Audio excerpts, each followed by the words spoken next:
어느 날 개들이 다 사라졌어요. 사람들은 바다, 대양, 호수, 강, 열대우림을 뒤졌어요. 살아있는 개는 한 마리도 없었어요. 오래된 껍데기만 있었죠. 개들은 일생 동안 여러 번 껍질을 벗거나 껍질을 탈피해요. 몸은 계속 자라지만 껍질은 자라지 않거든요. 그래서 개들은 낡은 수트를 벗어 던지고 숨어요. 거기서 새로운 개 자라날 때까지 침묵 속에 기다리죠. 하지만 왜 모든 개들이 같은 날에 탈피를 한 걸까요? 어디에 숨은 거죠? 6개월 후. 멋진데? 어부가 낚싯대를 잡아당겨요. 그는 대서양에서 물고기를 잡으며 배를 타고 있어요. 낚싯대는 1시간 동안 움직이지 않았는데 지금은 뭔가 큰 게 걸렸나 봐요. 어부가 온 힘을 다해 낚싯대를 잡아당겨요. 그러다 그의 얼굴에서 기쁨이 공포로 변해요. 거대한 개 집게발이 물 밖으로 뛰어나와 낚싯줄을 싹둑 잘라버렸어요. 두 번째 집게발이 나타나 집게로 한번 짚더니 배를 반으로 쪼갰어요. 바로 그때 화물선이 지나가면서 괴물에게 겁을 주어 쫓아버렸어요. 몇몇 선원들이 어부를 갑판으로 끌어올렸고 어부는 물속을 내려다봐요. 자동차 크기만한 거대한 개가 주위에 헤엄치고 있어요. 집게발이 한 번 더 튀어나오더니 배의 금속 선체를 움켜쥐어요. 금속이 끽끽거리는 소리가 끔찍해요. 선장은 전속력으로 달려 라는 신호를 보내니 덜컥하고 개의 거대한 집게발이 풀렸어요. 배는 얕고 신비한 조수가 흐르고 있는 해안으로 항해했어요. 해안에 이상한 진동이 일어나고 있어요. 모래가 스스로 가라앉기 시작하고 깔때기 모양을 형성해요. 거대한 개들이 기어나와요. 수백 수천 마리가 있는데 모두 물을 향해 가고 있어요.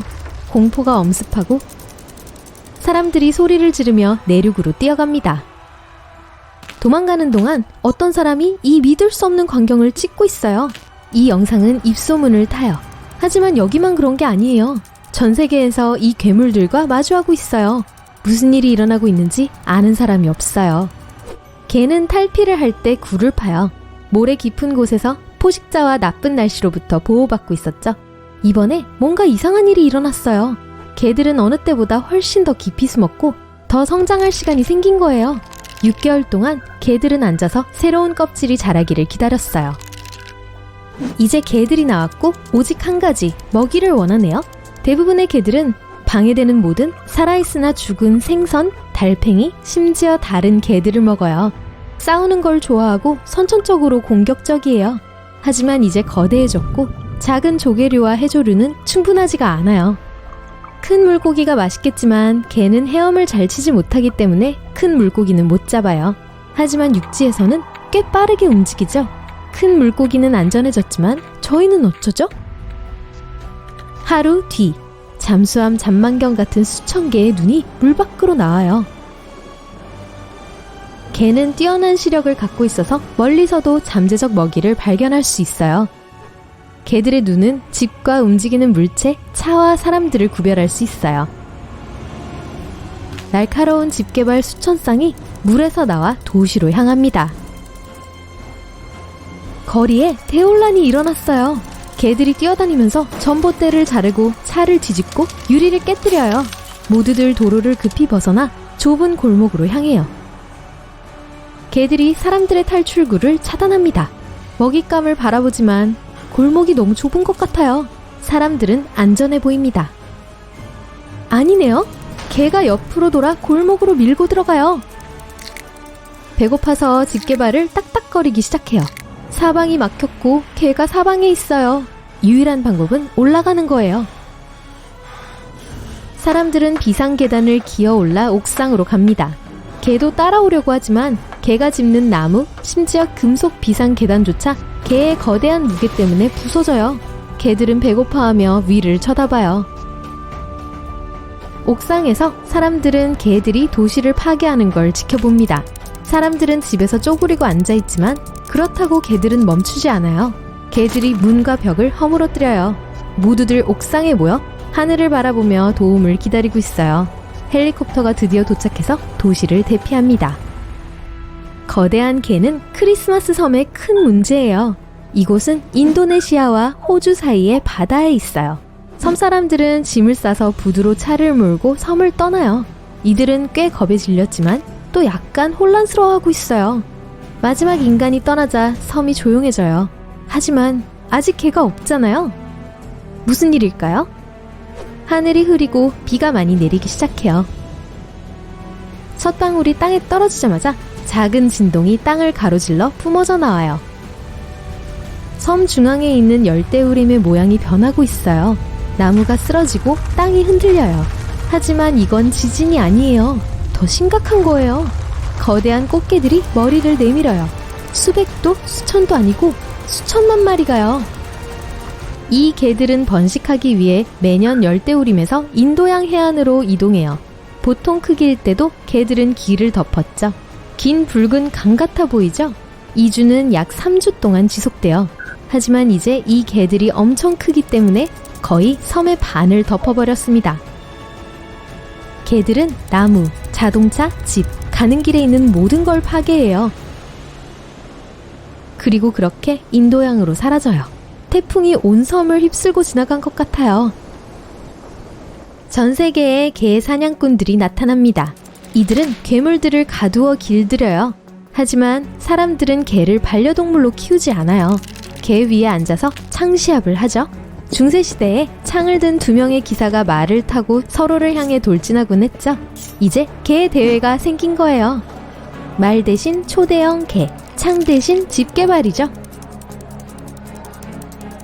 가장 강한 개는 인도양과 태평양의 열대섬에 살아요. 야자개라고 하죠. 이 개들은 물이 별로 필요하지 않고 대부분 숲에서 살고, 이 개의 집게발은 어느 개보다도 강해요. 여기에 근접한 건 악어가 물어뜯는 굉장한 힘이겠죠. 코코넛을 쪼개려고 하려면 우리는 망치나 다른 도구가 필요할 거예요. 하지만 이 개들은 집게발로 쪼갤 수 있죠. 그리고 그때는 보통 크기였는데 지금은 땀 한 방울도 안 흘리고 야자수를 둘로 썰어버릴 수 있어요. 하지만 좋은 소식도 있어요. 일본은 몇몇 유용한 개들의 고향이에요. 세상에서 가장 큰 거미개가 있죠? 이 개의 보통 집게발에서 집게발까지의 크기가 3.5m예요. 자동차 길이만 하죠? 긴 다리 때문에 거미 같아 보이죠? 이렇게 큰 개에 도전하고 싶어하는 동물은 많지 않아요. 이 새로운 거미개들은 5층 높이만 하고 발걸음 길이가 3.0m예요. 정말 멋진 건 이 개들이 100년까지 살 수 있다는 거예요. 더 멋진 건 공격적이지 않다는 거예요. 이 거대한 친절한 거인들은 대부분 식물을 먹어요. 그리고 탈 수 있게 길들여져 있죠. 마치 굉장한 크기의 낙타를 타는 것과 같아요. 이제 개에게 경쟁자나 적이 없기 때문에 개체수가 폭발하기 시작합니다. 개들이 지구를 점령하고 사람들은 속수무책이에요. 강한 껍질은 위험으로부터 지켜주고 날카로운 집게발은 본때를 보여주죠. 도시들은 스스로를 보호하기 위해 거대한 벽을 세우고 과학자들은 해결책을 찾으려고 필사적으로 노력하죠. 개는 해안 근처에만 사는 게 아니에요. 숲, 강, 호수, 습한 곳이면 거의 다 살아요. 하나의 거대한 개를 막아내는 것도 어려운데 수백 마리가 있네요. 사람들은 안전을 위해 크고 건조한 사막으로 향해요. 생존하기 힘들어요. 사람은 거대한 개와 마찬가지로 음식과 물이 필요하거든요. 개들이 모든 걸 장악해요. 인간들에게는 개를 막아낼 자원이 없어요. 모든 희망이 사라진 것 같아요. 하지만 그때 기억해내죠.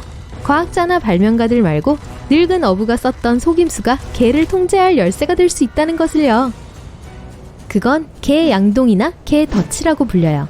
한 양동이가 개를 넣으면 개들이 빠져나오지 못합니다. 본능적으로 서로 방해하기 시작하죠. 개 한 마리가 기어오르면 다른 개가 그 개를 잡아당기고 다시 끌어내리죠.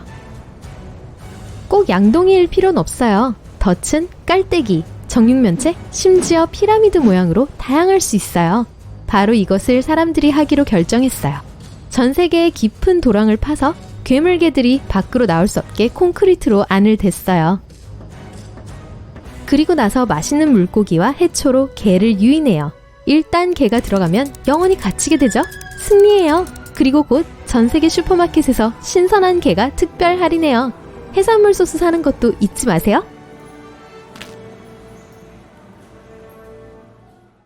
신기한 것들을 만날 준비를 하세요.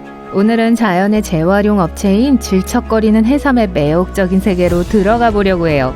이 이국적인 해양 생물은 모든 사람이 반려동물로 가장 먼저 선택하지는 않겠지만 분명 이야기할 만한 가치가 있는 독특한 재능을 가지고 있어요. 해삼은 양쪽 끝에 구멍이 뚫려 있는 소화기관을 가진 다채로운 색상의 작은 생물입니다. 몸은 뚱뚱하고 질척질척하며 가죽 같은 피부로 덮여 있죠. 그리고 그거 아세요? 엉덩이를 통해 숨을 쉬어요. 이 놀라운 생명체는 몸의 모든 부분을 최대한 활용할 수 있는 방법을 찾아냈어요. 이제 해삼이 독특한 능력으로 어떤 일을 하는지 궁금하실 겁니다. 해삼은 지구의 바다를 정화하는 데 중요한 역할을 해요. 해삼은 해저에서 발견되는 모든 쓰레기를 먹어치우고 내부에서 분해해서 그 과정에서 나쁜 물질을 모두 제거합니다.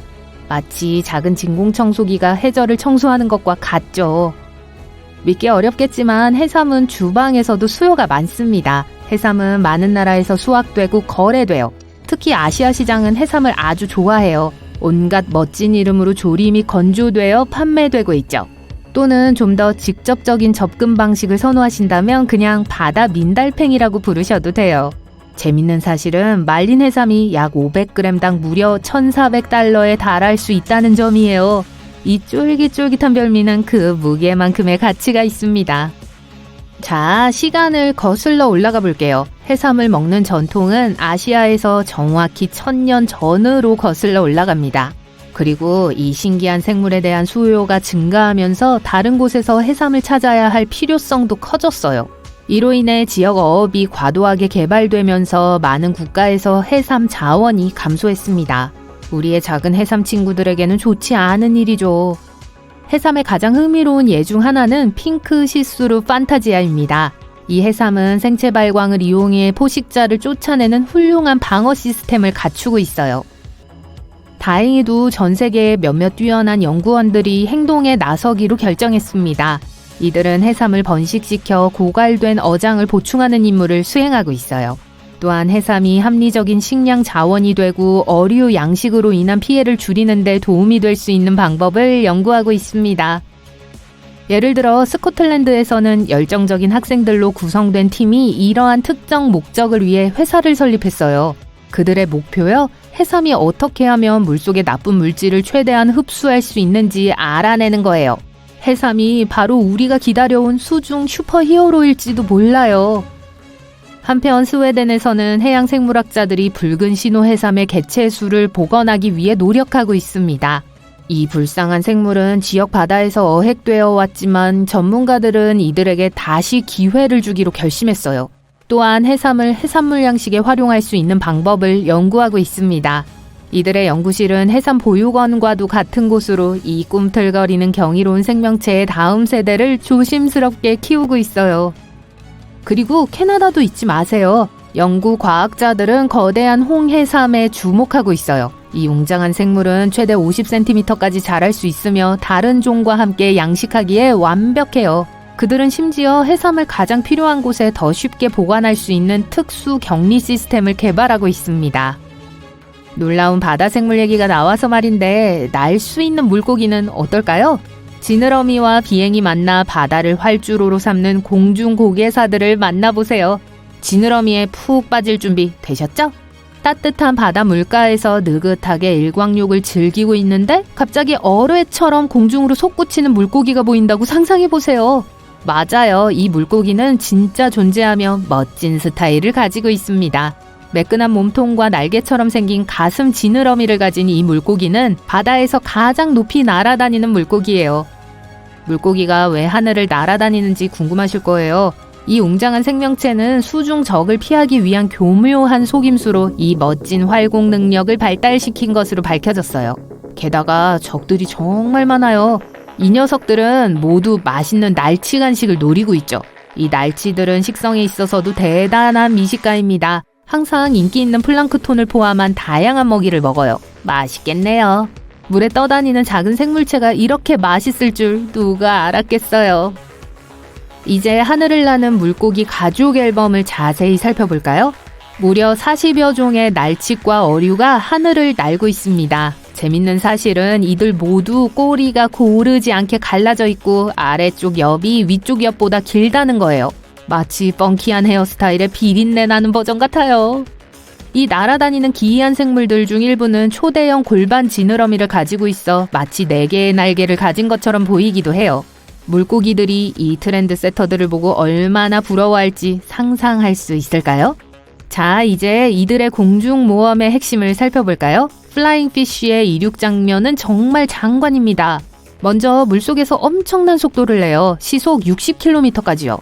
고속도로 제한 속도에 비견할 만하죠. 그런 다음 날아오를 준비가 된 로켓처럼 몸을 위로 향하게 하고 바다 표면을 깨뜨리며 날아오를 준비를 합니다. 하지만 거기서 멈추지 않아요. 이 스릴을 추구하는 녀석들은 120cm 이상 높이까지 올라갈 수 있습니다. 상공에서 바라보는 경치가 상상이 되시나요? 하늘을 활공하며 먼 거리를 비행하죠. 마치 마라톤과 같은 짜릿함을 느끼실 수 있을 거예요. 그리고 가장 멋진 점은 물가에 다시 접근하면 꼬리를 펄럭이며 물속으로 완전히 내려가지 않고 계속 비행할 수 있다는 점이에요. 이 비린내 나는 플라잉 피쉬는 밤문화에 관한 것이기도 해요. 파티 참석자들이 반짝이는 디스코볼에 모여드는 것처럼 날아다니는 물고기는 빛에 이끌립니다.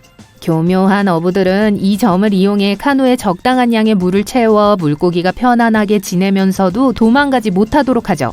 그런 다음 현장에 미끼 조명을 추가하고 눈 깜짝할 사이에 날아다니는 물고기가 좌우로 잡히면서 행운의 낚시꾼들에게 풍성한 어획량을 제공합니다.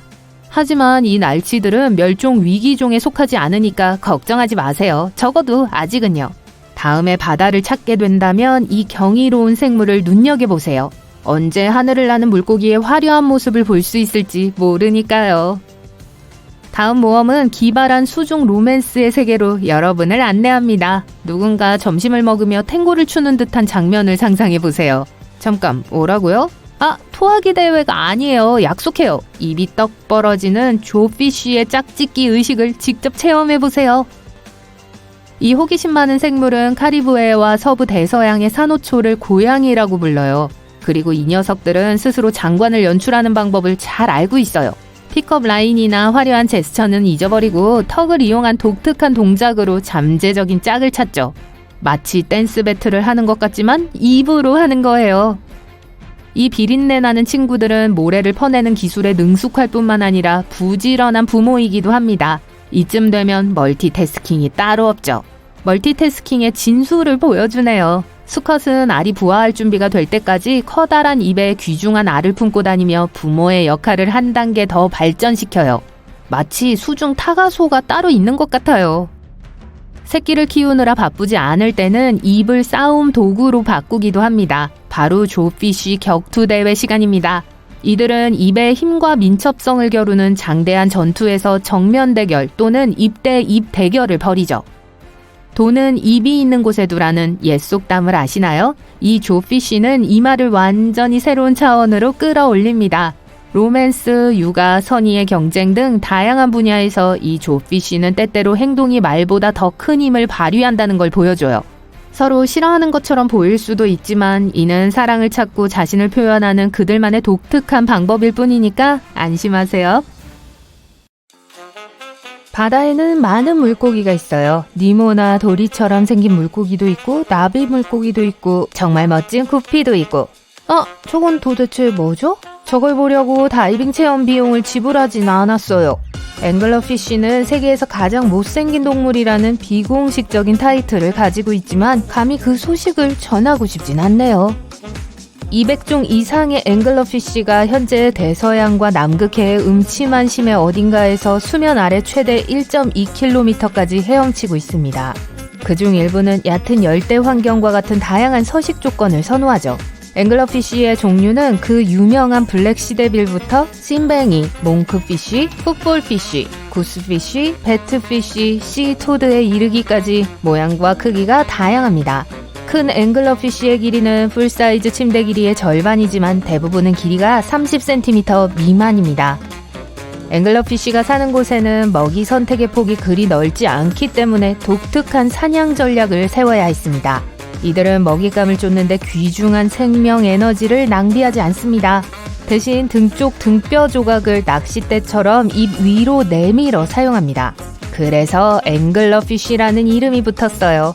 낚싯대 끝에는 어둠 속에서도 밝게 빛나는 생체 발광 박테리아 주머니가 있습니다.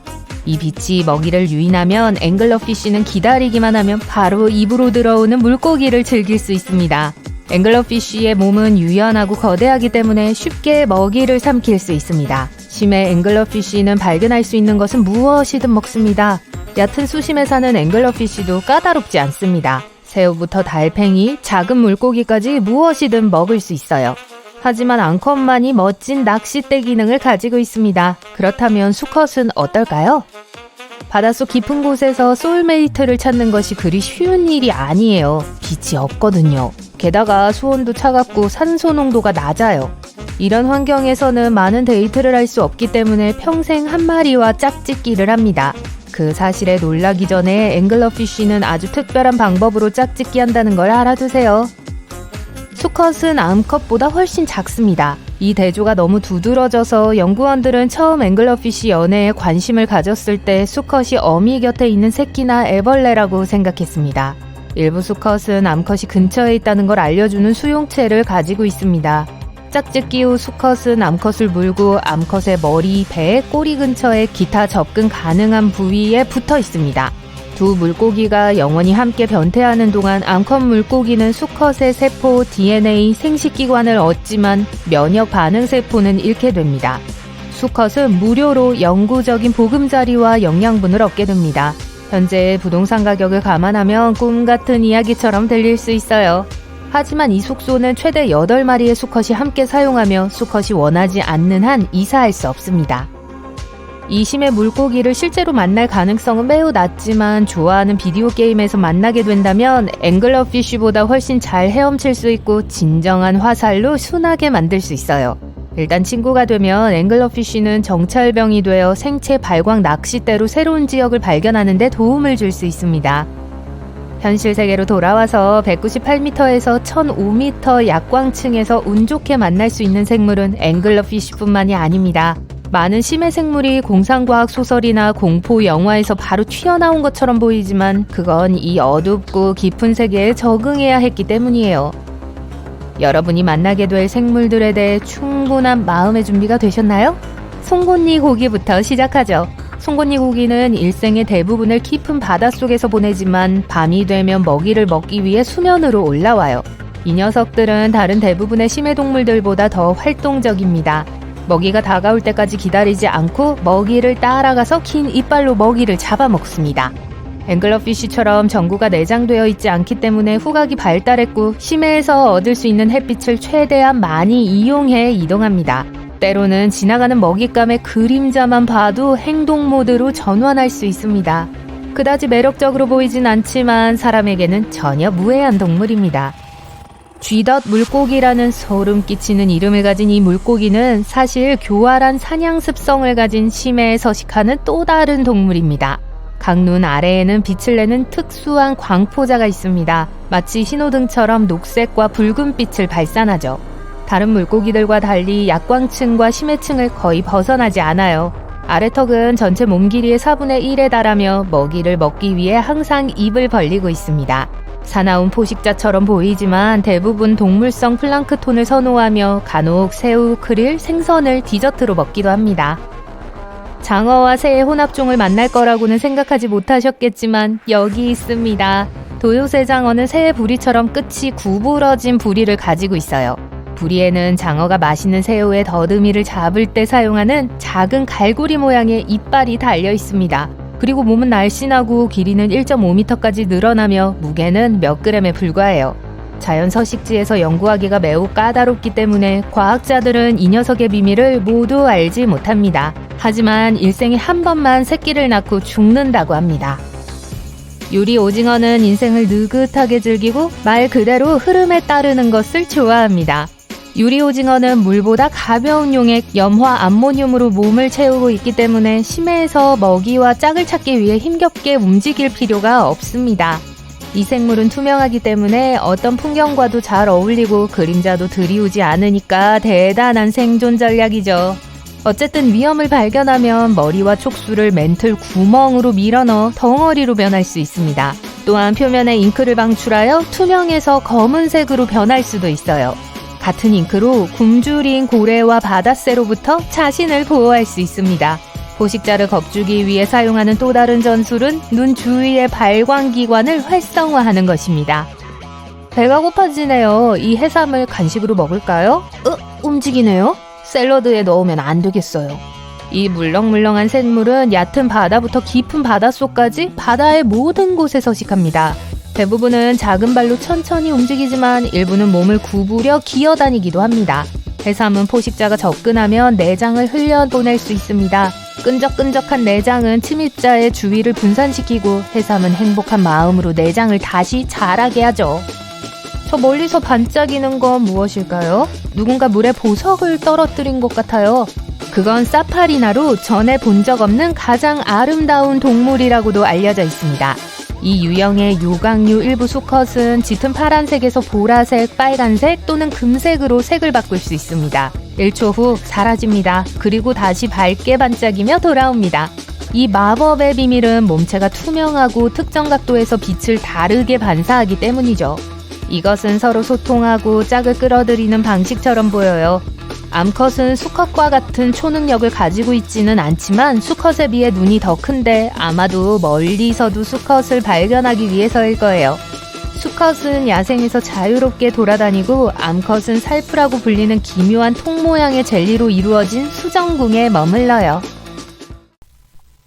어두운 구석이나 심해에 숨어있는 생물 등 바다의 대부분은 여전히 베일에 쌓여 있습니다. 하지만 때때로 바다는 차갑고 어두운 심해에 숨어있는 무서운 것들을 엿볼 수 있게 해주기도 해요. 예를 들어 뉴스에서 강력한 폭풍이 한 번 더 지나간 후 심해 생물들이 해안으로 떠밀려왔다는 소식을 들었을 때처럼요. 어떤 것들은 그냥 이상하게 생겼지만 어떤 것들은 1000m 이상의 수심에 사는 진짜 괴물이기도 합니다. 바다의 가장 차갑고 깊은 곳은 거대화라는 특정 현상을 만들어냈어요. 따라서 바다거미, 오징어, 지렁이, 그 외 많은 동물들, 주로 무척주 동물들 또는 등뼈 없는 생물은 얕은 지역에서 볼 수 있는 것보다 훨씬 더 크고 무섭습니다. 태평양 심해에서는 미니밴만큼이나 큰 해면을 볼 수 있어요. 그리고 남극 해역에 서식하는 오징어는 뉴질랜드에 주로 서식하는 화살 오징어보다 몸 길이가 14배 가까이 길어요. 연구자들은 바다의 심연지대에서 이러한 수중 괴물을 많이 발견했습니다. 2021년에 연구자들은 거대한 팬텀 젤리의 이미지를 공개했는데요. 이 괴물은 수심 975m에 있었습니다. 촉수의 길이는 10m였어요. 와, 해변에서 굳이 마주치고 싶지 않네요. 아마 작은 물고기와 플랑크톤만 먹을 거예요. 하지만 수심 6,500m 이상까지 헤엄칠 수 있어요. 그리고 저 아래엔 그 거대한 젤리가 먹을 음식이 충분하지 않죠. 그렇다면 어떻게 살아남았을까요? 과학자들은 아직 밝혀내지 못했습니다. 그리고 지금까지 발견된 것 중 가장 큰 대왕 오징어와 관련된 더 많은 질문이 있습니다. 이 괴물은 길이가 13m, 무게가 거의 1톤에 달해요. 그 촉수가 자동차 같은 걸 잡으면 장난감처럼 부숴버릴 수 있다고 상상해보세요. 심연 지역에는 빛이 없습니다. 태양광선은 그렇게 깊숙이 침투할 수 없어요. 그래서 해조류나 수중식물도 존재하지 않죠. 이곳의 동물들은 주로 눈을 먹어요. 바다의 눈은 눈사람을 만들 때 사용하는 일반 눈과는 달라요. 바다 표면에서 떨어진 작은 조각이나 잔해, 심지어 바다 위 동물들이 먹지 못하고 남은 것들로 구성되어 있어요. 따라서 많지는 않아요. 하지만 거대한 오징어처럼 깊은 곳에 숨어있는 아주 큰 생물에게는 충분할 거예요. 일반적으로 깊은 수심에 사는 오징어는 먹이를 쫓는데 신경 쓰지 않아요. 불쌍한 동물이 긴 촉수까지 헤엄쳐서 덫에 걸릴 때까지 기다릴 뿐이죠. 어둡고 추운 곳까지 헤엄쳐 들어오는 동물은 많지 않기 때문에 최고의 방법은 아닐 수도 있습니다. 하지만 에너지를 절약할 수 있는 방법이기도 하죠. 대왕 오징어는 하루에 약 45칼로리인 1온스의 생선만 먹습니다. 평균적인 사람이 하루에 섭취해야 하는 칼로리보다 거의 50배나 적은 양이에요. 이 오징어에게 생선 한 마리가 생기면 며칠 동안 먹을 수 있는 양이 돼요. 대왕 오징어가 심연지대에 먹이가 부족할 때 수면으로 올라와서 먹이를 찾을 생각은 안 했으면 좋겠네요. 그리고 더 많은 그린란드 상어들도 같은 생각을 하지 않으면 좋겠어요. 그린란드 상어는 최대 2200m 깊이에서 볼 수 있습니다. 우리가 보통 걷는 속도보다 2배나 느린 시속 1.2km로 헤엄쳐요. 이 느림은 해저 생물들에게는 생존에 필요한 에너지 절약 메커니즘의 일부예요. 그래도 먹이를 잡아야 할 때는 짧은 순간에 속도를 높일 수 있습니다. 하지만 포식자 스타일에서 청소부 스타일로 식단을 바꾼 이유는 수면에서 떨어지는 먹이가 동물보다 많다는 환경을 고려한 거예요. 그린라드 상어는 1년에 1cm밖에 자라지 않습니다. 대부분 6.5m 길이로 최대 400년까지 매우 오래 살 수 있어요. 또한 신진대사가 느린데 이것도 장수의 주요 요인 중 하나예요. 그린라드 상어는 차가운 바다에서 시간을 보내는 것을 좋아합니다. 이 상어의 조직은 몸 전체 얼음 결정이 형성되는 것을 방지하는 특정 화학 화합물을 가지고 있기 때문에 이에 적응할 수 있어요. 즉, 일종의 천연 부동액을 가지고 있다는 뜻이죠. 그렇다면 왜 이렇게 큰 걸까요? 아직 확실하지 않지만 과학자들은 몇 가지 이론으로 이를 설명하려고 합니다. 큰 동물이 더 효율적인 경향이 있다는 클라이버의 법칙이라는 게 있어요. 작은 물고기를 질량이 수백 배나 큰 고래와 비교해 보세요. 고래는 신진대사율이 더 높아요. 에너지를 더 효율적으로 보존하고 열을 통해 주변 환경으로 손실되는 에너지가 적죠. 나아가 더 큰 동물은 더 큰 먹이를 섭취할 수 있습니다. 그들은 환경에서 겪는 힘든 문제나 자신을 노리는 포식자로부터 스스로를 방어할 가능성이 더 높아요. 또한 온도가 낮을 때 몸이 더 커집니다. 그린란드 상어가 완벽한 예이고 거대한 바다 거미도 마찬가지예요.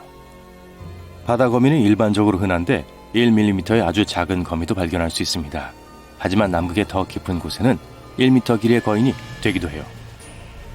차가운 물에는 더 많은 산소가 있기 때문에 그렇게 크게 자랄 수 있어요. 그렇게 하면 더 많은 산소가 동물의 몸속으로 퍼져나가 더 크게 자랄 수 있습니다. 네, 생물로서도 악몽으로서도 그래요. 그렇다면 이 거대한 튜브벌레는 어떨까요? 연구원들은 태평양 해저의 신비를 탐사하던 중 우연히 이 벌레를 발견했어요. 특이한 열수 통풍구를 우연히 포착했습니다. 화산 열수로 인해 물이 암석이나 단층이나 균열을 통해 아래로 스며들면서 이 통풍구의 방향이 바뀌게 되는데요. 물이 통풍구에서 빠져나오면 다양한 미네랄과 화학물질이 풍부하게 함유되어 있어요.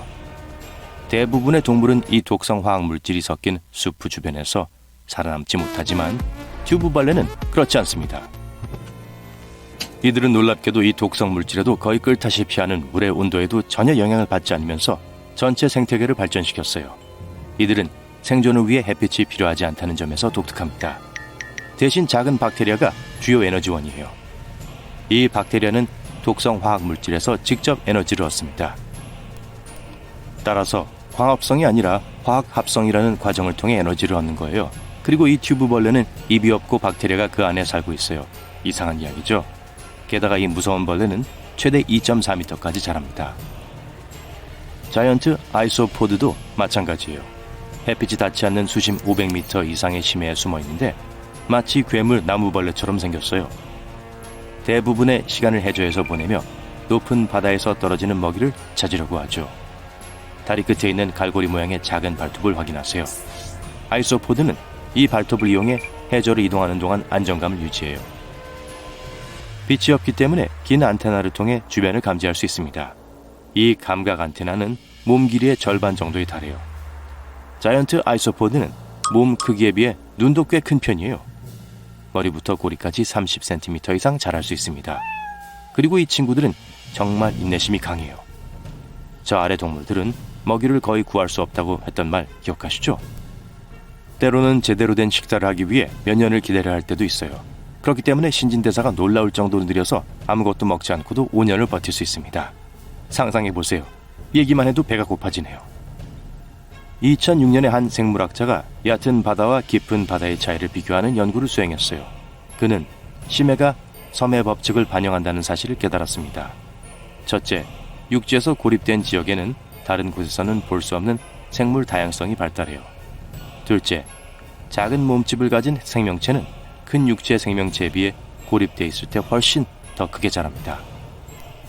자원은 한정되어 있고 경쟁과 포식자도 존재하죠. 그리고 우리는 심해 생물에 대해 아는 게 많지 않아요. 이러한 연구를 수행하기에는 비용이 너무 많이 들고 복잡하기 때문에 우리는 그저 더 거센 폭풍이 몰아쳐서 심해에 숨어있는 괴물 같은 세계의 일부를 보여줄 때까지 기다릴 뿐입니다. 바다 생물과 하이파이브를 하고 싶다고요? 그렇다면 손을 올리고 태즈메니아 붉은팔 물고기를 맞이하세요. 이 물고기는 여느 물고기처럼 헤엄치지 않고 걷습니다. 지느러미 같은 손을 사용해서 바다 바닥을 걸어 다녀요. 바다 바닥을 걸어 다니는 이 물고기는 수영하는 사람들과 보트에 의해 많이 방해를 받습니다. 어떤 사람들은 심지어 이 물고기를 애완동물로 집에 데려가고 싶어 해요. 하지만 그냥 손을 흔들고 헤엄쳐 지나가는 게 더 나을 거예요. 뱀파이어 오징어. 종의 명칭은 뱀피로테우스 임페르날리스이고 지옥에서 온 뱀파이어 오징어로 해석됩니다. 맞아요. 이 뱀파이어 오징어는 이름, 검붉은 색, 밑부분에 뾰족한 가시로 사람들을 놀라게 하는데 무시무시한 사실은 몸을 안팎으로 뒤집을 수 있다는 거예요. 뱀파이어 오징어는 이런 겉모습과는 달리 인간에게는 아기 고양이처럼 해가 없어요. 마치 드라큘라가 겁을 주긴 했지만 피를 빨아먹는 송곳니가 없는 셈이에요. 뱀파이어 오징어는 바다 표면 근처에 떠있는 식물과 동물 물질의 입자를 먹고 삽니다. 포식자가 아니기 때문에 좋은 방어 전략이 필요하고 뱀파이어 같은 외모는 그것을 잡아먹고 싶어하는 큰 생물을 물리치기 위한 거예요. 안쪽 피부의 뾰족한 부분이 더 위협적이기 때문에 몸을 뒤집는 건 방어 메커니즘이에요. 또한 색이 없지만 포식자들의 주의를 분산시키기 위해 생물 발광 입자로 가득 찬 물질을 발사합니다. 바키타. 멕시코 해안에서 배를 타고 외출하는 것은 완벽한 휴가처럼 들립니다. 태양, 푸른 물, 멸종 위기에 처한 바다 생물. 잠깐, 뭐라고요? 바키타는 위험하지는 않지만 인사를 하거나 사인을 받으려고 하지는 마세요. 굉장히 수줍음이 많아요. 스페인어로 작은 소를 의미하는 바키타는 작은 해양 포유류입니다. 눈 주위에 검은 반점들이 있어서 마치 바다 판다처럼 보여요. 한 마리를 보게 된다면 매우 특별한 일이에요. 멸종 위기에 처해 있거든요. 주로 어망에 우연히 휘말리기 때문이에요. 야생에는 10마리만 남아있는 것으로 추정됩니다. 블루 드래곤. 이 작은 생물은 마치 어린이 판타지 영화 주인공 같아요. 블루 글라우커스라고 불리는데 블루 드래곤 또는 블루 엔젤이라고 불려요. 대서양, 태평양, 그리고 인도양과 같은 많은 곳에서 발견될 수 있어요. 연체동물의 일종이고 겨우 3cm 길이까지만 자라요. 우리가 등이라고 생각하는 부분은 사실 연체동물의 밝은 아랫배입니다. 등으로 떠오르는데 파란색이 물의 파도와 함께 섞이는 것을 돕습니다. 블루 드래곤은 예쁘기만 한 것이 아니라 영리하기도 해요. 보통 피잘리아 피잘리스라고도 알려진 작은 불에 관 해파리를 먹고 살아요. 블루 드래곤은 침세포를 나중에 사용하기 위해 저장해두는데 본질적으로 상대의 방어 도구를 훔치는 셈이에요. 위협을 받으면 저장해두었던 침세포를 발사해서 적을 향해 작은 불에 관 해파리보다 더 강력한 힘으로 적을 공격해요. 엄청난 양의 침세포를 저장할 수 있기 때문에 인간에게 위협이 될 수 있습니다. 그러니까 만약 발견하거든 만지지 마세요. 그저 멀리서 보면서 감탄하는 게 최고예요. 배럴 아이 피쉬. 슈퍼맨의 엑스레이 시력을 원했다면 배럴 아이 피쉬를 보면 자신도 모르는 사이에 그런 초능력을 얻은 것 같은 느낌이 들 거예요. 배럴 아이 피쉬는 투명한 머리를 가지고 있어서 눈과 뇌가 안에서 어떤 모습인지 들여다볼 수 있어요. 이 웅장한 생명체는 깊은 바다에 삽니다. 바다의 가장 깊은 곳으로 거의 얼어붙을 듯한 기온과 끊임없는 어둠 속에서 이상한 생물들이 살고 있는 곳이에요. 표면 물의 약 1000배에 달하는 수압에 노출되어 있어요. 만약 깊은 바다를 생각하기만 해도 등골이 떨린다면 계속 시청하면서 더 많은 심해 생물에 대해 배워보세요. 배럴 아이 피쉬는 대서양, 태평양, 그리고 인도양에서 발견됩니다. 여러분은 왜 물고기가 투명한 머리를 갖게 됐을까? 라고 궁금해할 수 있어요. 궁금한 건 당연해요. 이 종이 1939년에 발견된 이래로 배럴 아이 피쉬의 눈은 똑바로 앞만 보도록 고정되어 있고 움직일 수 없기 때문에 터널 시력을 가졌을 거라고 추정되었습니다. 몬테레이 베이 수족관 연구소의 과학자 브루스 로빈슨과 킴 라이젠 비클러는 최근 이 물고기가 눈을 수직으로 움직여 반투명 머리 윗부분을 통해 볼 수 있고 따라서 근처에 포식자나 먹이가 있는지 알 수 있다는 걸 발견했어요. 또한 투명한 머리는 더 많은 빛이 들어오도록 하여 먹이를 더 잘 탐지할 수 있게 해줍니다. 배럴아이 피쉬는 해파리와 작은 물고기 종을 먹는 것으로 알려졌어요. 만약 밤에 바다에 잠수한다면 어둠 속에서 오렌지색 공산호초가 피어나는지 볼 수 있을 만큼 운이 좋을지도 몰라요. 하지만 잘 보기 위해 손전등을 켜는 순간 튜브 안으로 다시 들어가 버릴 테니까 빨리 서두르는 게 좋을 거예요. 메갈로돈. 고래상어는 인간에게 알려진 가장 큰 상어가 아니에요.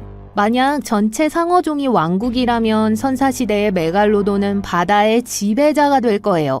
메갈로돈은 오래전에 바다를 누볐어요. 약 1590만 년에서 260만 년 전, 초기 중신세부터 후기 선신세 사이까지 거슬러 올라갑니다. 멸종된 지 오래지만 사람들은 여전히 이 거대한 바다동물에 대해 알고 나면 놀랍니다.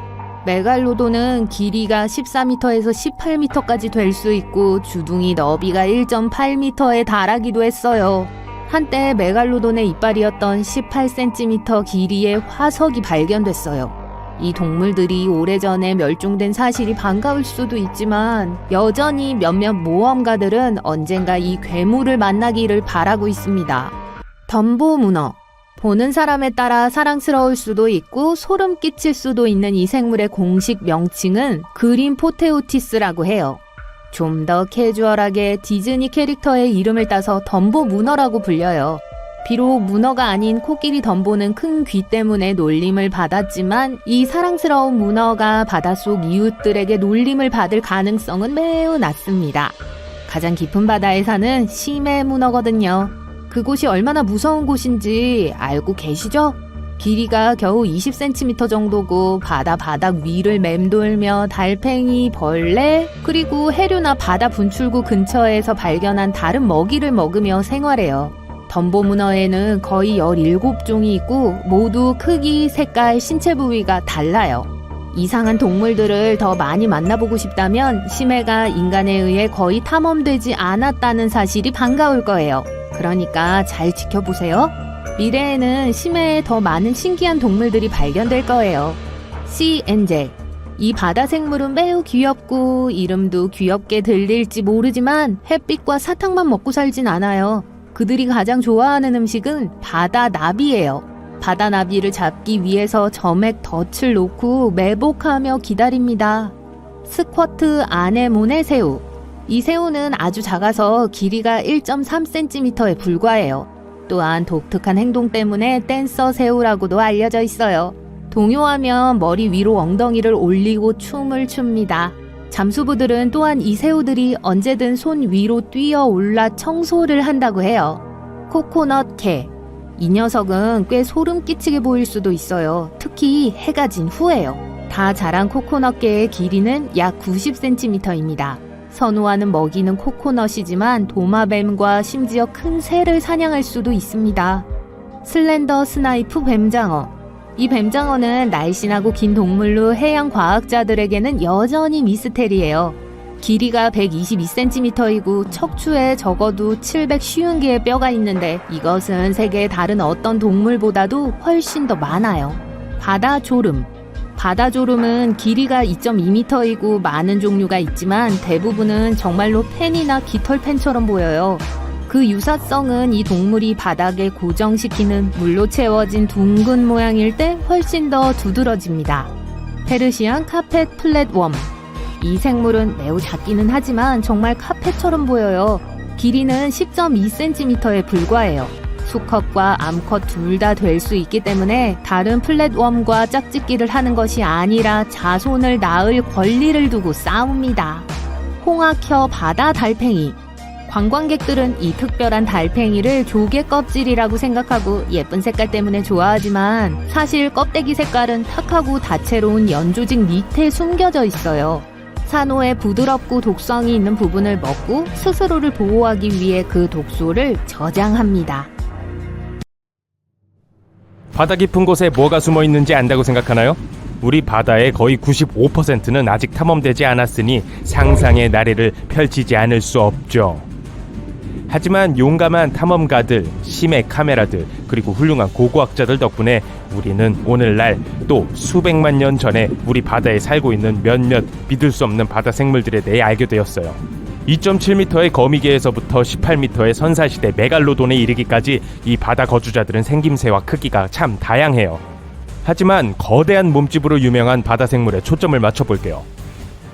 여러분은 살아있는 고래종 중 어떤 게 가장 큰지 추측할 수 있나요? 자, 범고래는 아니에요. 좋은 추측이지만요. 범고래는 7m에서 9.8m까지 자랄 수 있는 이빨이 있는 고래로 스쿨버스보다 약간 작아요.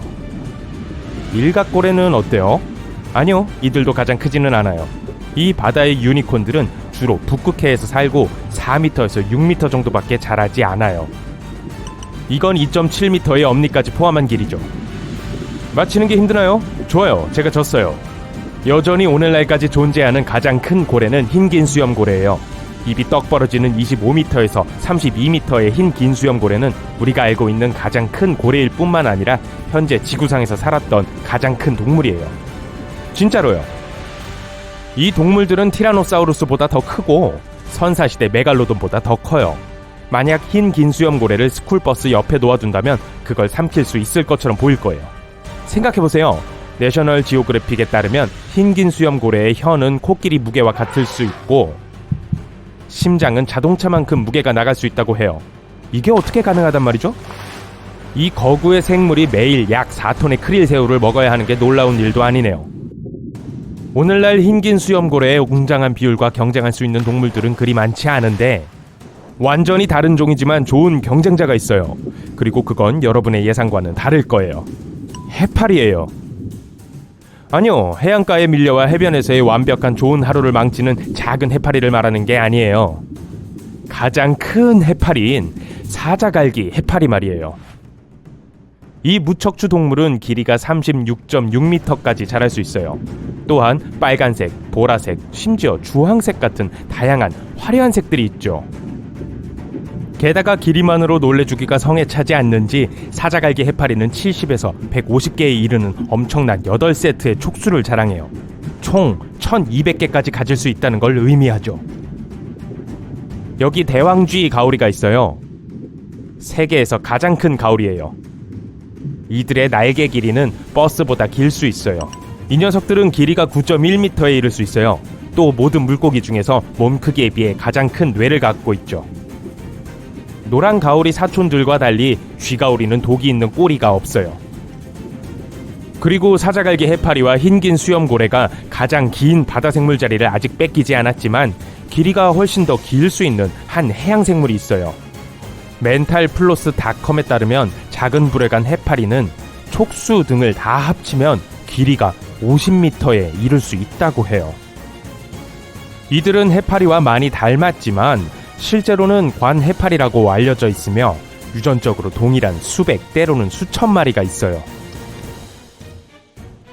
이들의 긴 촉수는 유기체가 먹이 잡는 걸 돕고 침은 대부분의 동물들, 심지어 어떤 경우에는 인간에게도 치명적이에요.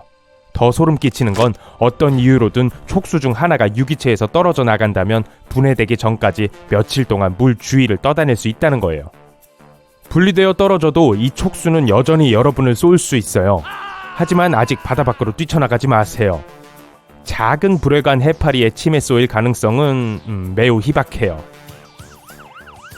하지만 만약 쏘인다면 그 부작용은 부푼 상처, 위경련, 심박수 증가, 그리고 배탈로 좋지 않을 거예요. 이 긴 생물들 근처에는 가고 싶지 않겠지만 보기에는 확실히 예뻐요. 저 색깔들 좀 보세요.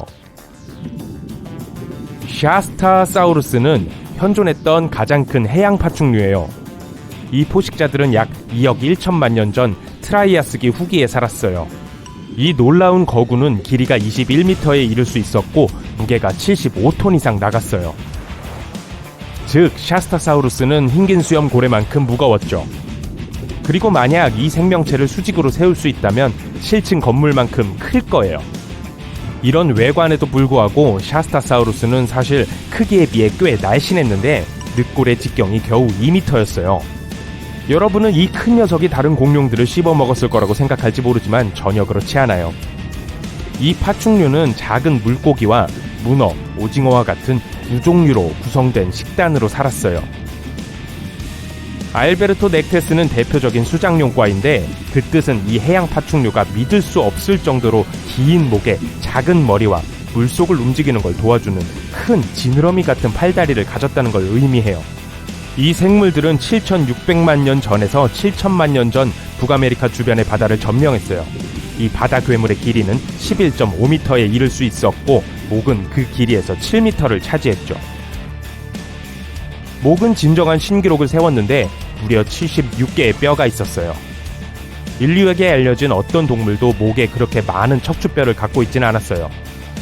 과학자들은 그들이 왜 그렇게 긴 목이 필요했는지 확실하게 알지 못해요. 해저에서 조개를 모으기 위해 사용했을 수도 있고 어쩌면 그게 그들의 주요 먹이인 물고기와 오징어를 잡는 데 도움이 되었을 수도 있어요. 이 수생 파충류는 위에 위결석도 있었어요. 그들 중 일부는 지름이 14cm나 됐죠. 틸로사우루스는 모사사우루스과에 속했어요. 약 8,500만 년에서 8천만 년 전에 북아메리카의 얕은 바다를 지배했었죠. 거대한 포식자였고 대표적으로 가장 큰 것의 길이는 13m에 달했어요. 좁고 유체역학적인 몸을 갖고 있었고 먹잇감을 때리고 기절시키는 데 썼던 뭉툭하고 강력한 머리를 가지고 있었죠. 몸은 민첩한 지느러미와 조종할 수 있는 지느러미로 장식된 긴 꼬리를 갖고 있었어요. 틸로사우루스는 육식동물이었고 먹이는 물고기, 거북이, 그리고 작은 상어뿐만 아니라 다른 모사사우루스 수장용, 그리고 날지 못하는 새들도 포함되어 있었어요. 오프탈모사우루스를 만나보세요. 이 선사시대 파충류는 쥐락이 후기에 번성했고 전 세계 바다에서 살았어요. 뉴다이너소어닷컴에 따르면 오프탈모사우루스의 몸무게는 약 2,722kg이었고 약 4.9m까지 자랐어요. 오늘날 존재하는 벨루가 고래와 거의 비슷한 길이죠. 우리가 직접 그들을 볼 기회가 생기기 전에 멸종된 건 안타까운 일이에요. 왜냐하면 만화 같은 큰 눈과 돌고래 같은 이목구비가 꽤 귀엽기 때문이죠. 물론 오프탈모사우루스는 시간이 지남에 따라 진화해 오늘날 우리가 알고 있는 안과 의사가 되었어요. 아니요, 거짓말이에요. 그냥 여러분을 시험해 본 거예요. 모사사우루스는 약 6,600만 년 전에 전 세계의 바다를 지배했던 실로 거대한 포식자예요. 화석 증거에 따르면 어떤 표본들은 길이가 15m 이상일 수 있다고 해요. 이 사실은 모사사우루스를 그 시대의 가장 큰 해양 육식동물로 만들어요. 이 생물의 가장 무서운 점 중 하나는 양쪽 턱에 두 줄로 가지런히 정돈되어 장식된 말 그대로 수백 개의 면도날처럼 날카로운 이빨이 있는 악어처럼 생긴 머리였어요. 중요한 건 모사사우루스가 물속에서 먹이를 잡는 게 어려웠다는 거예요. 이 공룡이 그 모든 이빨과 더불어 특별한 걸 갖고 있던 이유죠.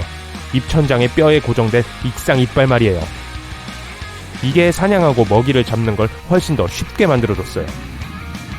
스틱소사우루스는 수장용과에 속했고 약 8,500만 년에서 7천만 년 전 백악기 후기에 살았어요. 이 공룡을 언뜻 보면 이들을 바다뱀으로 착각할 수 있는데 그건 엄청난 실수일 거예요. 스틱소사우루스의 길이는 약 10.6m였지만 그 길이의 4.8m 이상은 긴 뱀처럼 새긴 목이 차지했어요. 비교적 작은 몸집이었고 무게는 약 4톤이었어요. 입에는 물고기를 잡던 면도날처럼 날카로운 원뿔 모양의 이빨이 가득했어요. 아마도 소화에 도움을 주었던 배에 있는 위결석이라고 불리는 200개의 작은 돌들 덕분에 먹이를 씹을 필요가 없었어요. 동시에 일부 과학자들은 스틱소사우루스가 특정 종류의 물고기를 찾아 해저로 가라앉기 위해 이 돌들을 사용했다고 믿고 있어요. 제가 보기엔 네시와 비슷하네요. 스톤피쉬. 스톤피쉬는 미인 대회 우승은 못할 거예요. 이 미인 대회가 누가 제일 돌을 닮았는지 뽑는 게 아니라면요. 반사되지 않는 작은 눈과 거친 피부는 환경과 완벽하게 조화를 이뤄요.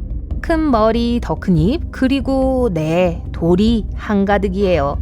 해변에 있다고 해서 여러분이 안전한 건 아니에요. 스톤피쉬는 물 밖에서 24시간 동안 생존할 수 있어요.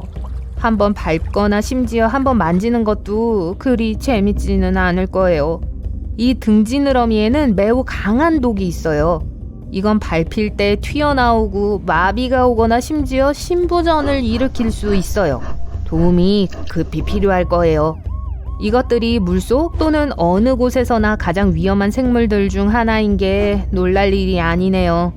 바위가 많은 지역을 돌아다닐 때 조심하세요. 숨바꼭질 하는 걸 좋아하거든요. 심해 드래곤피쉬. 만약 바다에서 가장 흉측한 물고기 상이 있다면 심해 드래곤피쉬가 우승할 거예요.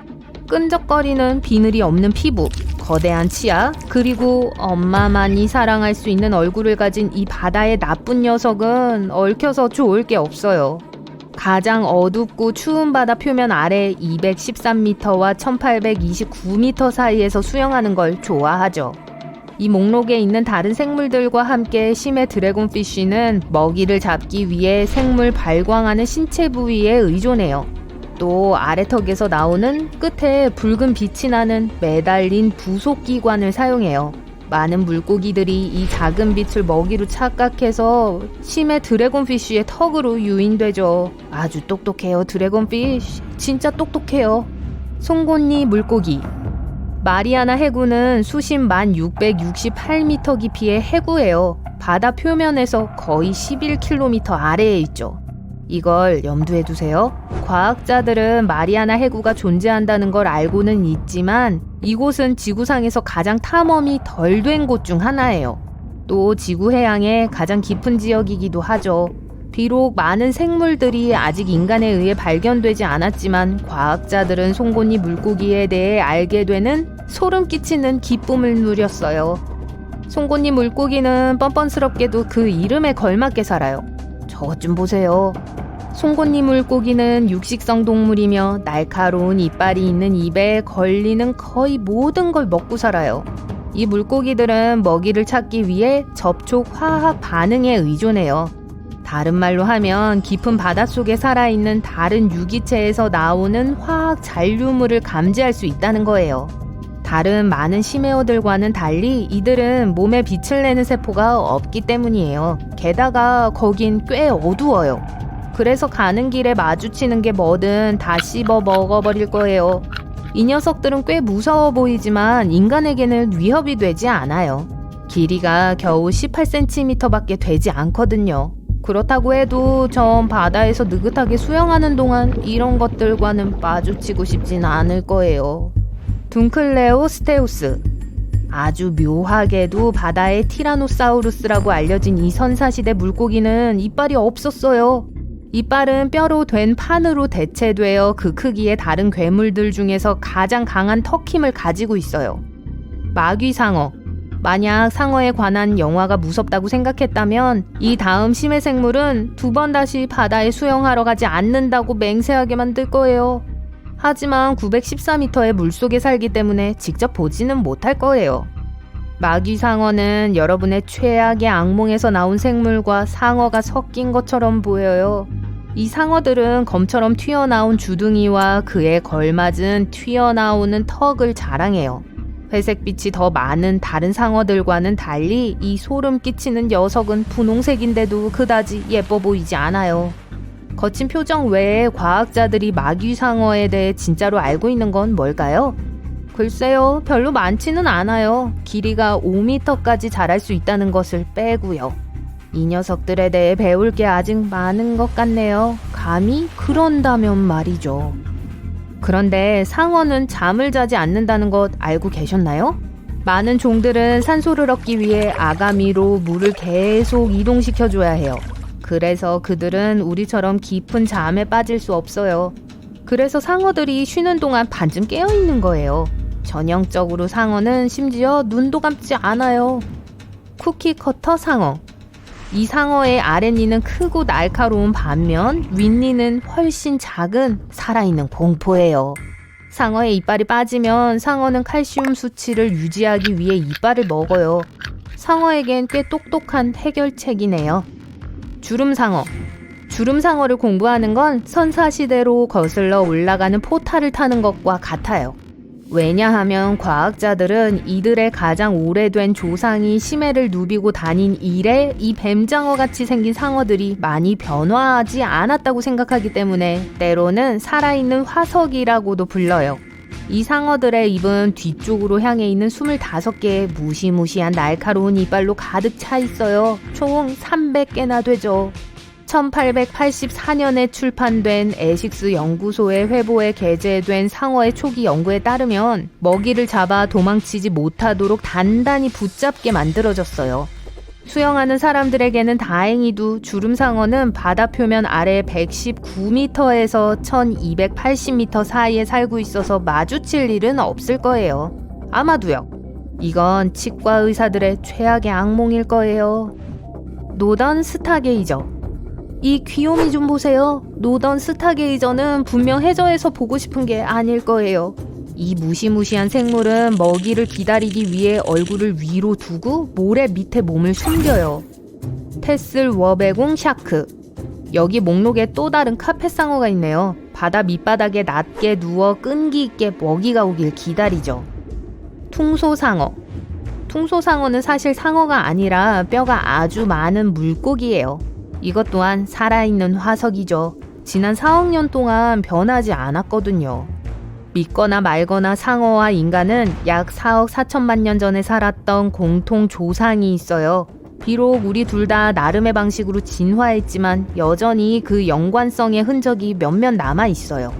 예를 들어 코끼리 상어의 유전체는 인간과 매우 유사해요. 리오플레우로돈.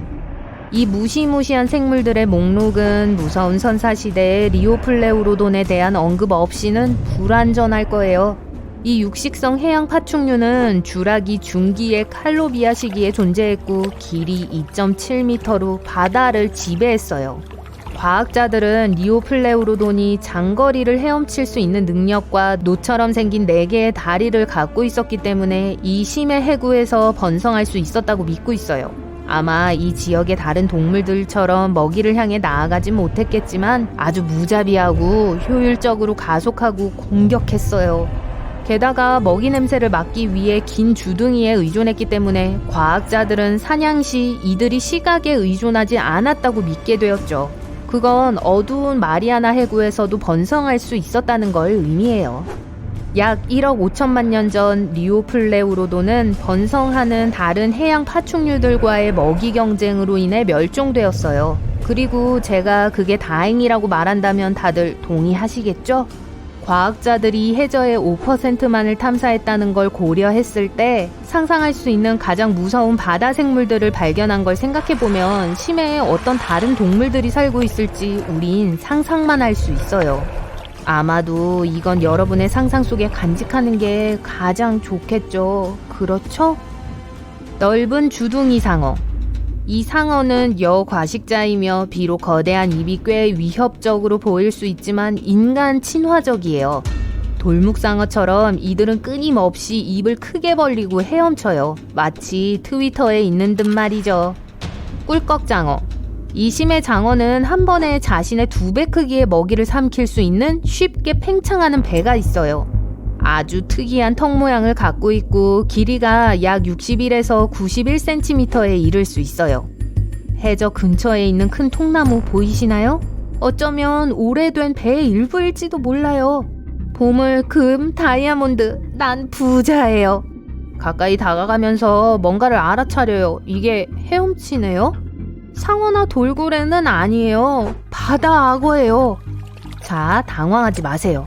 만약 바다에서 이 파충류들 중 하나와 마주친다면 여러분을 음식으로 생각하지는 않을 거예요. 악어의 목에는 물속에서 익사하는 걸 막아주는 특별한 판막이 있지만 그렇다고 물 수 없다는 뜻은 아니에요.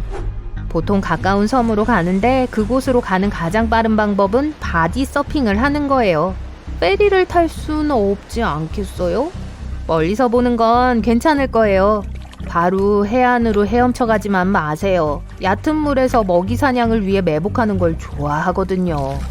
제가 한 번이라도 백상아리를 보고 싶은 경우가 있다면 악어와 함께 다이빙을 할 때예요. 적절한 동기가 있다면 이들은 기꺼이 악어만한 한 입을 베어 물 거예요. 안녕하세요. 우리는 시간을 거슬러 올라가 5억 년 전 바닷속으로 여행할 거예요. 왜냐고요? 안 될 것도 없죠. 우와! 조심하세요! 우리가 조심해야 하는 존재는 메갈로돈이나 모사사우루스와 같은 거대 바다 파충류가 아니에요. 더 이상하고 비현실적으로 보이는 아노말로카리스라는 생명체입니다. 그 이름은 여느 새우와는 다른이라는 뜻인데 여러분도 동의할 거예요. 아노말로카리스는 새우와 현대의 진해를 섞어놓은 듯한 악몽 같은 모습이었습니다. 두 개의 촉수가 얼굴에서 튀어나와 있고 각각 면도날처럼 날카로운 이빨이 줄지어 나 있습니다. 그리고 사람의 다리만한 크기였어요. 몸 양쪽에 난 지느러미로 물결처럼 날개짓을 하며 움직였는데 무시무시한 생명체치고는 우아한 모습이었습니다. 또한 그 당시 지구상의 다른 어떤 생명체들보다도 더 진화해 있었어요. 특히 그 커다란 눈이요. 우리는 눈에 수정체가 하나씩 있습니다. 이 거대한 새우는 16,000개가 있었어요. 일반 지파리보다 4배나 많은데 파리의 시력이 얼마나 좋은지 잘 아실 거예요. 매번 파리채를 피할 수 있을 만큼 좋아요. 그 덕분에 아노는 지구상에서 다른 동물을 먹이로 삼은 최초의 동물 중 하나가 됐어요. 네, 그래요. 지구 최초의 사냥꾼이었죠. 가장 좋아하는 먹이는 삼엽충이었어요. 한 입 먹어봐요. 삼엽충은 개의 고대 조상입니다. 삼엽충 화석 중 일부는 괴물새우의 입부분과 같은 모양의 자국이 있습니다.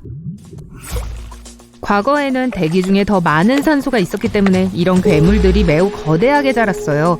그 완벽한 예는 메가네우롭시스입니다. 잠자리를 생각해보세요. 이제 그 잠자리가 고양이만큼 크다고 생각해보세요. 그리고 날개폭이 사람팔보다 길어요.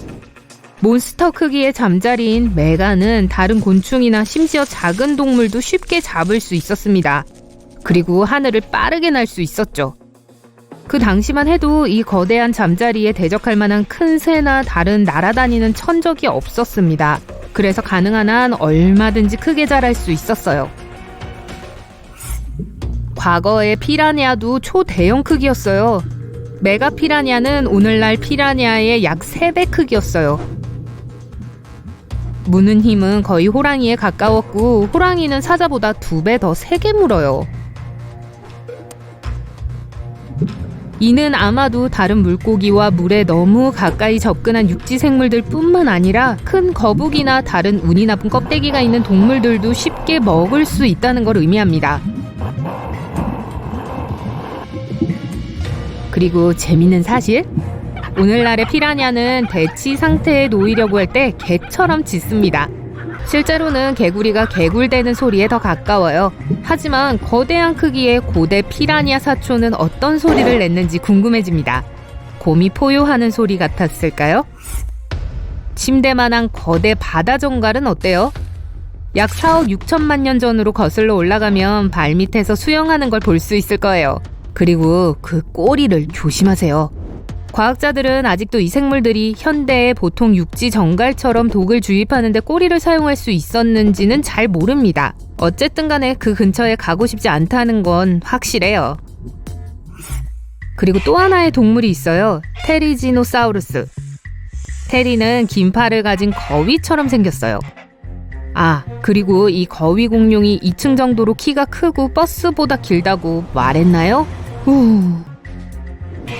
이 공룡의 앞다리는 티렉스의 팔이 더 짧아 보이게 합니다. 각각 2m 정도 됐거든요. 티렉스 앞다리의 길이에 거의 3배죠. 그리고 그 끝에는 사람 팔 전체 길이의 면도날처럼 날카로운 발톱이 달려 있었어요. 하지만 긴 발톱에 대해 너무 걱정하지 마세요. 테리는 아마도 거대한 흰개미 둥지를 쑤시는데 그 발톱을 사용했을 거예요. 이 거대한 파충류 거위는 벌레와 식물을 먹는 것에 더 관심이 있었습니다. 다음 소개할 또 다른 거위는 메가테리움입니다. 거대한 땅 나무늘 보는 기린의 눈을 정면으로 쳐다볼 수 있었고 무게가 하마만큼 나갔어요. 주로 뒷다리로 움직였고 거대한 꼬리를 지지대로 사용했어요. 거대한 칼만한 크기의 발톱이 있는 큰 발이 있었습니다.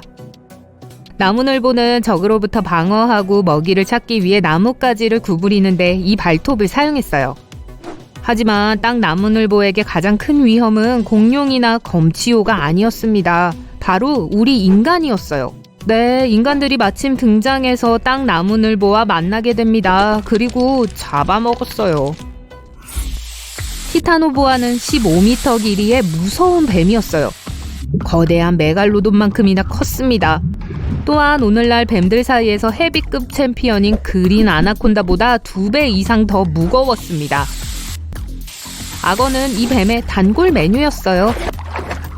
티타노보아는 인간 역사상 가장 빠른 올림픽 수영선수보다 3배 더 빨리 헤엄칠 수 있었습니다. 물 밖보다 물속에서 더 빠르고 위험했어요. 그리고 이름에 보아가 있다는 사실을 잊지 마세요. 이 거대한 뱀은 독이 없었어요. 대신 쥐어짜기를 좋아했죠. 아까 그 거대한 새우 기억하세요? 오파비니아는 손가락 크기의 작은 사촌처럼 보입니다. 이빨이 있는 두 촉수 대신 얼굴에 진공 호스가 달려 있어요. 저 호스 끝에는 개 깃발처럼 생긴 게 달렸어요. 거기에 눈 5개와 입 1개를 더하면 마치 외계에서 온 생명체 같은 모습이 됩니다. 그게 다가 아니에요. 이 생물은 코끼리가 코를 사용하는 것처럼 호스를 사용했어요. 발톱이 바다 밑바닥에서 먹이를 잡아 입으로 가져왔습니다. 이것은 너무 이상하게 생겼기 때문에 그것을 발견한 과학자가 청중에게 연구 결과를 발표했을 때 사람들은 모두 그가 농담이라도 하는 것처럼 웃었습니다. 이제 실존하는 괴물 툴리몬스터를 소개합니다. 멀리서 보면 네시와 약간 닮았어요. 긴 목과 이빨이 달린 주둥이가 특히 그렇죠. 하지만 가까이 다가가면 끝에 입이 붙어있는 긴 코에 가깝다는 것을 알 수 있을 거예요. 모기처럼요. 눈은 더 뒤에 달려있는데 달팽이 눈처럼 튜브 밖으로 튀어나와 있어요. 툴리는 사람 팔뚝만한 크기의 고대 연체동물입니다. 아마도 3억 년 전에 해파리와 새우를 먹고 살았을 거예요. 틸라코스 밀러스는 여러분 얼굴에 미소가 떠오르게 만들 거예요. 너무 가까이 가지 않는다면요? 아니요, 검치호의 친척이 아닙니다. 유대류였고 무엇보다도 캥거루와 더 관련이 있었어요. 그리고 신체 크기를 비교해보면 송곳니는 사실 검치호의 송곳니보다 길었습니다. 그리고 송곳니가 계속해서 성장했거든요. 턱에 있는 수염은 그냥 턱에 불과해요. 아래 턱뼈는 입 밑까지 자랐습니다. 그 송곳니들은 두개골에 뿌리를 내리고 있었고 눈까지 거슬러 올라갔어요. 입을 다물었을 때 그 뼈 수염은 길고 날카로운 이빨이 부러지는 것을 막았습니다. 스타고놀레피스는 뭉툭한 주둥이 때문에 큰 악어처럼 보일 수도 있지만 대부분 해롭지 않았습니다. 작은 머리와 매우 적은 이빨로 볼 때 이 파충류는 자신을 보호할 만한 수단이 그리 많지 않았어요. 그 장갑 비늘의 목적이 바로 그거였어요. 초식동물의 경우는 커다란 송곳니나 길게 늘어선 면도날처럼 날카로운 이빨이 필요 없어요. 코에 있는 부리 같은 끝은 식물을 캐는 걸 더 쉽게 만들었습니다. 그래서 이 파충류는 악어라기보다는 3m나 되는 비늘이 달린 돼지에 더 가까웠어요.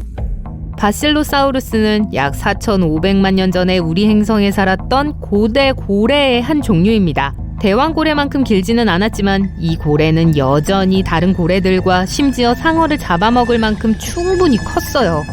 어떤 사람들은 이 괴물들이 오늘날에도 존재한다고 믿습니다. 목격자들은 거대한 해룡을 보았다고 주장하며 바실로사우루스는 그 모습과 일치합니다. 게다가 우리 바다의 90%는 탐사되지 않았으니까 바다 괴물이 숨을 수 있는 공간은 충분합니다. 하지만 과학자들은 370만 년 전 이래로는 이 고대 고래의 화석을 발견하지 못했어요. 그래서 이 신화는 깨졌습니다. 스테고사우루스는 지금까지 살았던 공룡 중 가장 잘 알려진 공룡입니다. 꼬리에 있는 거대한 스파이크와 등에 있는 뼈판으로 쉽게 구별할 수 있습니다. 이 공룡은 기린보다 2배 더 길고 거의 5배 더 무거웠습니다. 하지만 몸의 크기에 비해서 너무나도 작은 뇌를 가졌어요. 개의 두뇌보다 크지 않았습니다. 펠라고르니스는 지금까지 발견된 새들 중 가장 큰 날개폭을 가지고 있었습니다. 오늘날 가장 큰 날개폭을 가진 새인 신천홍의 2배였어요. 그렇게 큰 날개는 펠라고르니스가 이륙하기 어렵게 만들었습니다. 절벽에서 뛰어내려야만 이륙할 수 있었어요. 그리고 마침내 날개를 펼쳤을 때 이 거인은 겨우 시속 65km로 날 수 있었습니다. 오늘날 가장 빠른 새는 그 5배의 속도로 날 수 있어요. 여러분이 성게를 밟는다면 그 사실을 바로 알 수 있을 겁니다. 저 뾰족한 가시 좀 보세요. 찔리셨나요? 하하, 으악! 성게는 공격적이지는 않지만 자신을 잡아먹으려는 어떤 생물에게도 저항할 수 있는 훌륭한 방어력을 가지고 있습니다. 가시에 찔려도 위험하고 한 입 물어도 위험하죠. 독을 피할 수 없어요. 성게는 세계의 모든 바다에 살고 있기 때문에 피하는 것은 불가능합니다. 성게는 대부분 얕은 물가의 바위 웅덩이나 암초에 숨어 있습니다. 그래서 부주의한 사람들은 성게를 많이 밟을 수 있어요. 성게의 길고 독이 든 뾰족한 가시는 바늘처럼 보입니다. 만져도 그런 느낌일 거예요. 이 가시는 꽤 깊이 들어갈 수 있고 강한 독까지 내뿜습니다. 치료제요? 가시를 빨리 제거하고 소금물로 씻으세요. 성게를 좋아하는 작은 해양 포유류가 한 마리 있어요. 누굴까요? 바로 해달이에요. 귀엽다고 해서 강하지 않은 건 아닙니다. 해달은 거의 물을 떠나지 않습니다. 심지어 낮잠을 잘 때도 마찬가지예요. 해달은 물 위에서 멀리 떠내려가지 않도록 서로 손을 잡습니다. 해달은 지구에서 가장 높은 밀도의 털을 가지고 있습니다. 평방 인치당 100만 개의 털이 있어요. 인간은 고작 2,000개 정도예요. 해달은 도구도 잘 다룹니다. 돌을 망치처럼 사용해서 조개 껍질을 열 수 있죠. 자, 여러분, 성게를 여는 다른 방법이 있을까요? 여러분도 해달에게 한번 해달라고 해보세요. 스톤피쉬는 미인 대회에서 우승하지 못할 거예요. 돌이랑 가장 닮은 미인을 뽑는 대회가 아니고서야 말이에요. 이 물고기는 작고 반사되지 않는 눈과 거친 피부로 주변 환경과 완벽하게 섞일 수 있습니다. 머리도 크고 입은 더 큽니다. 그리고 바위가 가득한 곳에 살죠. 해변에 있다고 해서 안전을 장담할 수는 없죠. 스톤피쉬는 물 밖에서 24시간 동안 생존할 수 있어요. 한 발로 밟거나 손으로 잡는 것조차도 그렇게 재밌지는 않을 거예요. 이들의 등지느러미에는 매우 강한 독이 있거든요. 발로 밟으면 이 독이 분출되는데 마비나 심지어 심부전을 유발할 수도 있습니다. 신속한 도움이 필요할 거예요. 스톤피쉬가 물속이든 어디든 간에 가장 위험한 생물 중 하나라는 건 놀랄 일이 아니죠. 바위가 많은 곳을 돌아다닐 때는 조심하세요. 이 물고기는 숨바꼭질하는 것을 좋아해요. 상자 해파리의 촉수는 3m까지 자랄 수 있습니다. 그리고 하나의 촉수에는 침세포가 5,000개나 있어요. 보통 물에만 사는 동물치고는 인상적이죠? 이들의 독은 먹고 싶은 건 무엇이든 마비시킬 수 있을 만큼 충분히 강합니다. 만약 여러분이 쏘인다면 아주 많이 아플 거예요. 상자 해파리의 독에는 심장, 피부세포, 심지어 우리의 신경계에도 영향을 미치는 단백질이 들어있습니다. 상자 해파리가 지구상에서 가장 위험한 생물 중 하나로 여겨지는 것이 당연하네요. 자외선 차단제, 탄산음료, 커피 혹은 또 다른 유명한 방법은 추천하지 않을게요. 효과가 없어요. 최선의 선택은 그냥 바닷물일 겁니다. 바다의 지배자는 상어가 아니라 해파리인 것 같군요. 자, 근처 바다의 바위 웅덩이를 살펴보세요. 이 귀엽고 작은 문어를 볼 수 있을지도 몰라요. 자꾸 파란 고리가 있네요. 귀여워라. 하지만 속지 마세요. 이 문어는 좋은 애완동물이 될 수 없습니다. 이 문어는 화가 나면 모두에게 가까이 오지 말라고 경고하기 위해 파란 형광빛을 번쩍이기 시작할 겁니다.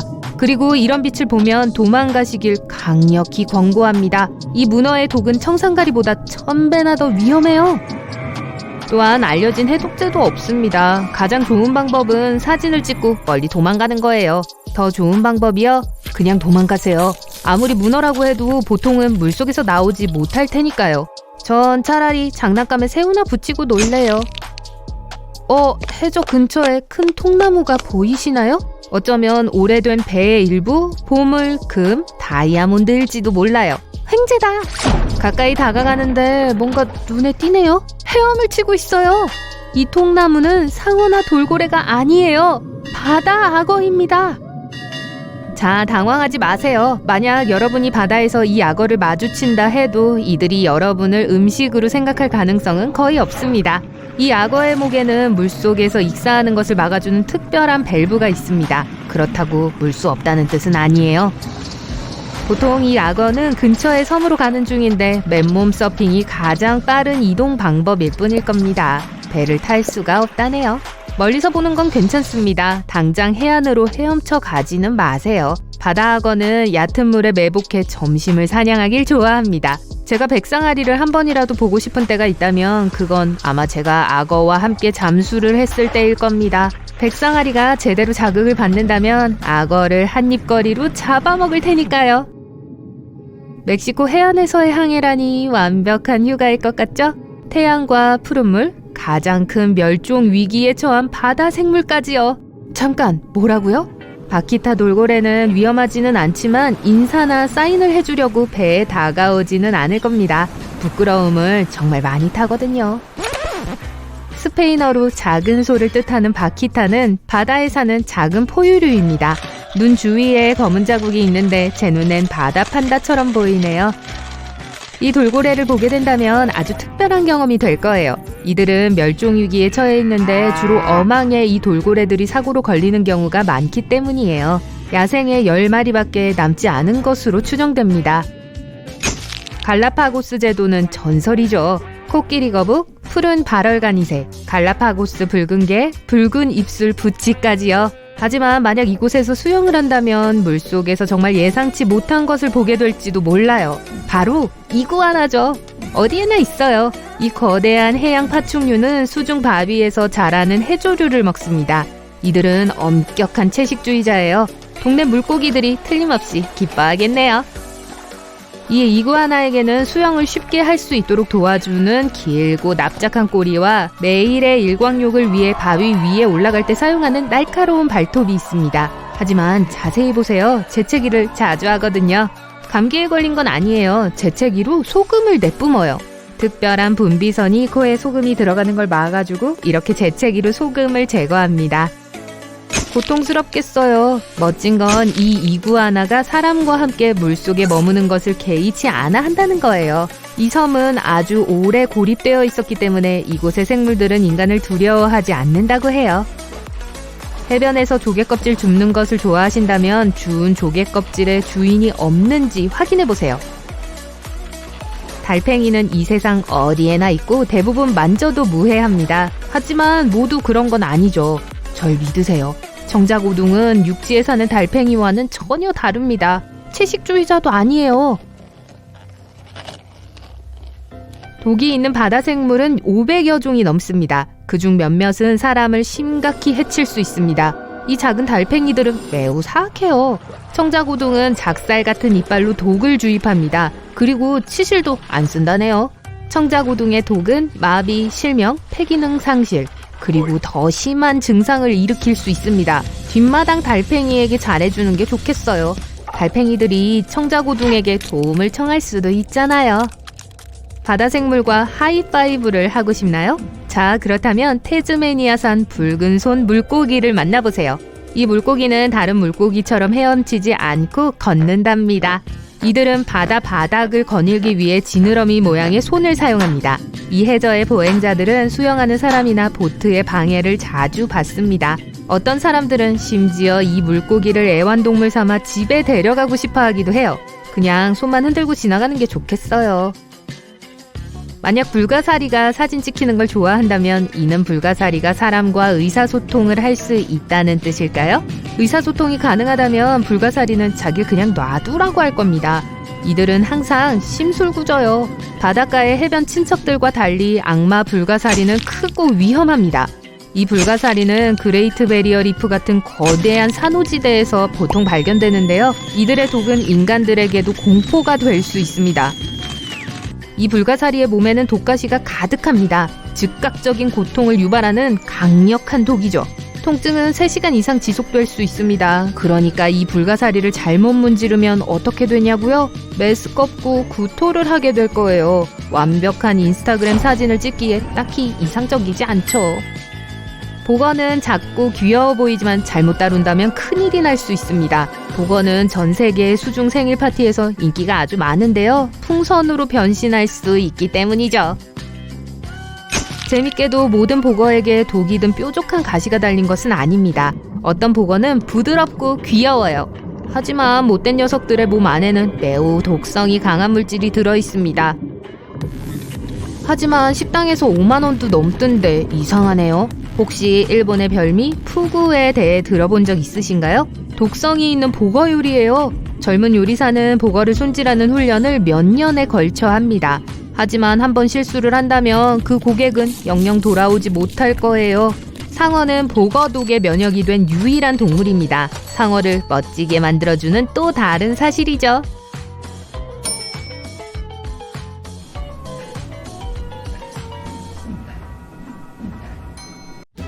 자, 바닷속으로 깊이 들어가서 소름 끼치게 생긴 동물 중 누가 우리의 친구가 될 수 있는지 알아봅시다.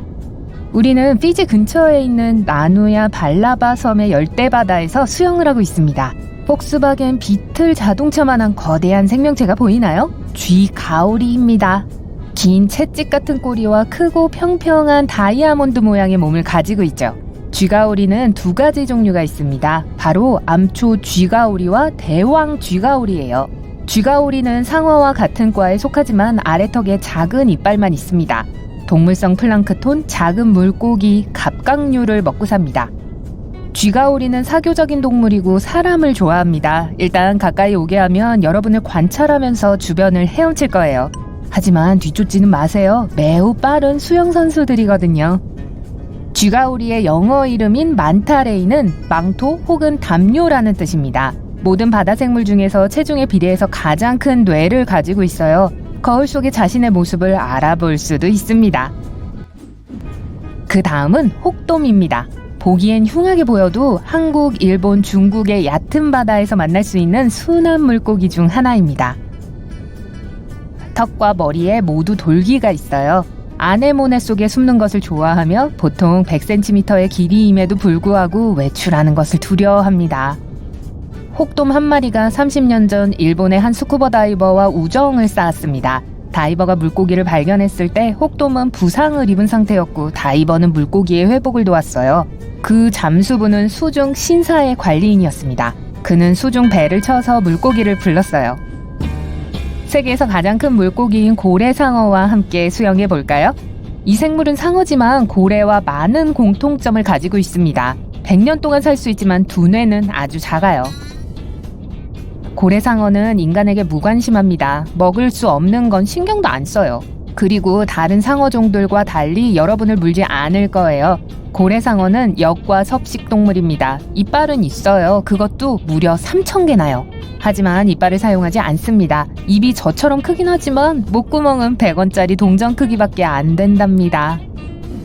다음은 개복치입니다.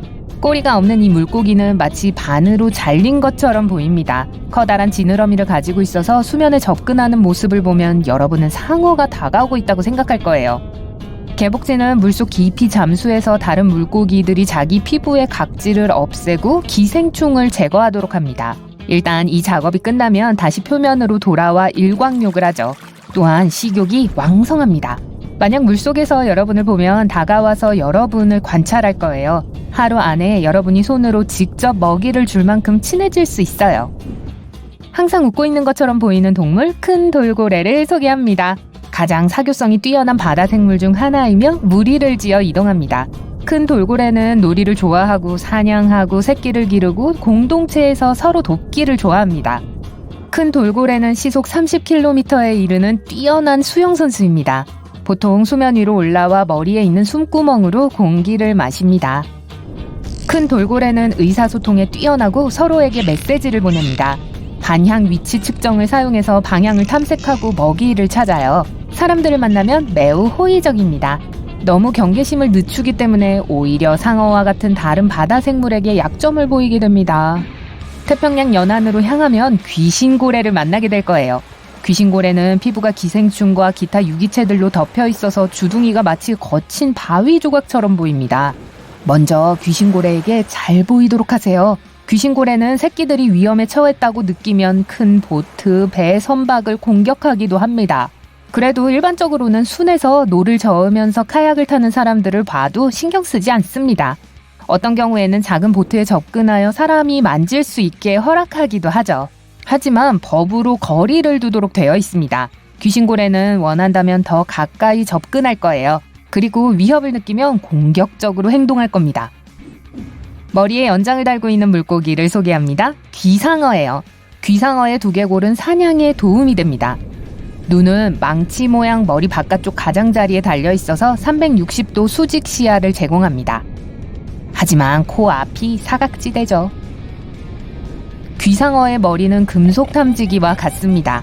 상어가 원하는 건 대부분 모래 표면 아래에 있습니다. 그래서 머리를 모래에 살짝 담가서 그 아래에 있는 것을 쓸어 올립니다. 귀상어는 해안선 부근과 근해의 열대 바다에서 볼 수 있습니다. 보통 무리를 지어 움직여요. 인간과 다이버에게는 대부분 무해하지만 공격적으로 변한 사례가 있었습니다. 하지만 공격을 하기 전에 충분히 경고 신호를 보낼 거예요. 그리고 다이버들은 그에 대처하는 방법을 알고 있습니다. 좀 더 작은 동물을 소개할게요. 바다사자입니다. 바다사자는 좀 까다롭습니다. 장난기가 많고 공격적이고 오만하고 똑똑하고 무엇보다도 호기심이 많습니다. 바다사자는 물속에서 숨을 쉴 수는 없지만 거의 300m 깊이까지 잠수할 수 있고 오랫동안 숨을 참을 수 있습니다. 코를 통해 공기를 들이마시고 일단 물에 머리를 담그면 콧구멍이 닫힙니다. 만약 바다사자가 해변에서 사람들을 발견한다면 멀리 떨어져서 사람들이 떠나기를 기다릴 거예요. 야생 바다사자는 누구에게도 우호적이 아닌데 특히 위협을 느낄 경우 그렇습니다. 접근 가능한 바다사자는 우리 안에 갇혀 훈련을 받은 것입니다. 다음은 벨루가 고래입니다. 흰색의 둥근 머리가 있고 아마도 우리가 만날 수 있는 가장 사교적이고 시끄러운 동물일 거예요. 위쪽을 향한 입 때문에 마치 웃고 있는 것처럼 보입니다. 벨루가 고래는 태어났을 때 어두운 회색입니다. 피부가 하얗게 되는 데는 8년이 걸려요. 부비강 주위에 공기를 불어넣어서 머리의 모양을 바꿀 수 있습니다. 벨루가 고래는 사람을 좋아합니다. 일단 인간 친구를 사귀면 떠나고 싶어 하지 않습니다. 야생동물임에도 불구하고 사람을 너무 신뢰하는 경향이 있습니다. 해양 생물학자들은 벨루가의 안전을 위해 멀리 떨어져 있으라고 충고합니다. 바다소에 대해 들어본 적이 있나요? 바로 매너티를 말합니다. 매너티는 강과 바다에서 볼 수 있습니다. 몸집이 크지만 보통 얕은 해안 지역에 머무릅니다. 해초, 나뭇잎, 그리고 해조류를 먹고 살아요. 매너티는 숨을 쉬기 위해 약 4분마다 머리를 표면으로 내밀지만 그보다 더 오래 숨을 참을 수 있습니다. 느리게 움직이고 돌고래만큼 똑똑하지 않더라도 색을 구분할 줄 압니다. 온화한 성격의 거인으로 따뜻함을 찾아 인간에게 접근하기를 좋아합니다. 다음은 돌묵상어입니다. 세계에서 두 번째로 큰 상어예요. 돌묵상어의 가장 큰 특징은 입입니다. 저처럼요. 돌묵상어들은 입을 무려 1m도 넘게 벌릴 수 있어요. 전 그 정도는 아니에요. 돌묵상어는 위협적인 외모를 가지고 있지만 거대한 크기에도 불구하고 인간에게 해롭지 않아서 다이버들은 돌묵상어와 함께 수영합니다. 매우 사교적이고 100마리로 이루어진 그룹을 형성하기도 합니다. 수면 가까이를 헤엄치면서 여과섭식으로 플랑크톤을 먹습니다.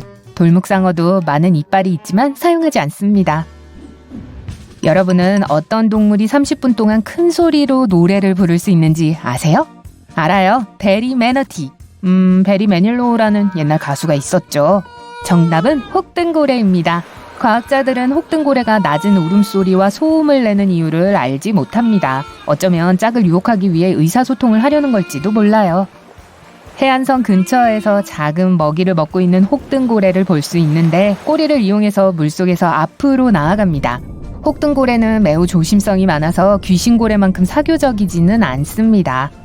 하지만 혹등고래는 바다의 영웅이에요. 범고래로부터 다른 동물들을 구하려고 합니다. 그리고 전문가들은 혹등고래가 의사결정과 문제 해결을 할 수 있다고 말합니다. 한 번은 혹등고래 한 마리가 뱀상어로부터 고래 생물학자를 구하기 위해 뛰어든 적이 있어요. 이제 변장의 전문가를 만나보죠. 캐리비안 암초 문어예요. 특수한 색세포는 문어가 모래와 해양 암석의 거친 질감과 섞일 수 있도록 도와줍니다. 하지만 캐리비안 암초 문어는 외톨이입니다. 혼자 돌아다니기를 좋아해요. 또한 크기도 아주 작습니다. 거의 13cm까지 자랄 수 있고 다리는 보통 사람의 발만큼 길어질 수 있어요. 만약 여러분이 너무 가까이 다가가면 파란색으로 변하고 위협을 느낀다면 경고할 겁니다. 비록 안전하긴 해도 문어를 흥분시키지 않기 위해 거리를 두는 게 좋아요. 이상하게 생긴 생물이 바다의 칠흑 같은 깊숙한 곳에서 살아있는 진공청소기처럼 걸어다닙니다. 바다돼지 얘기를 하고 있어요. 분홍색의 몸 때문에 그런 이름을 얻었고 크기는 여러분의 손바닥에 들어갈 정도입니다. 바다돼지는 수영하지 않고 해저에서 걸어 다닙니다.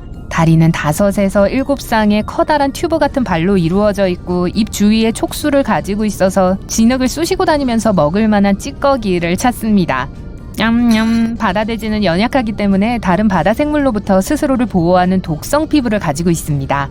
만약 여러분이 바다돼지를 만난다면 매우 우호적일 거예요. 하지만 애완동물로 기르려면 매우 깊은 수조가 있어야 할 거예요.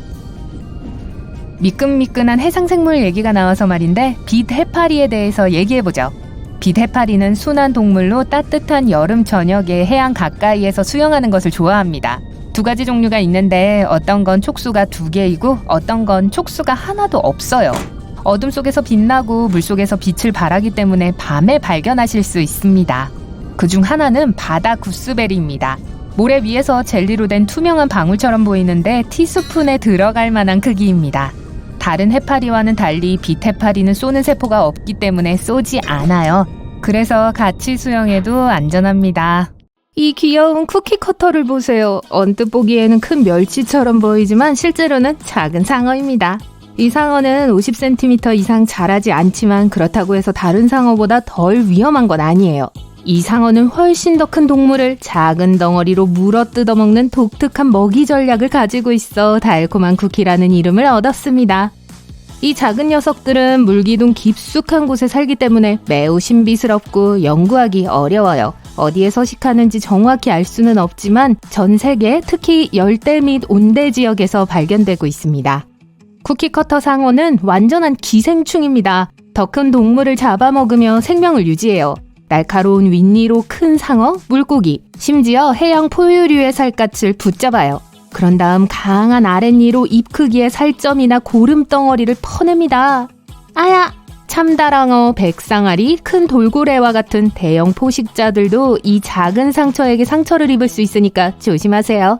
쿠키커터 상어가 사람을 물었다는 황당한 이야기가 있습니다. 한 장거리 수영선수가 밤에 하와이의 섬 사이를 헤엄치는데 밝은 불빛으로 먹이를 유인하는 보트에 둘러싸여 있다고 상상해보세요.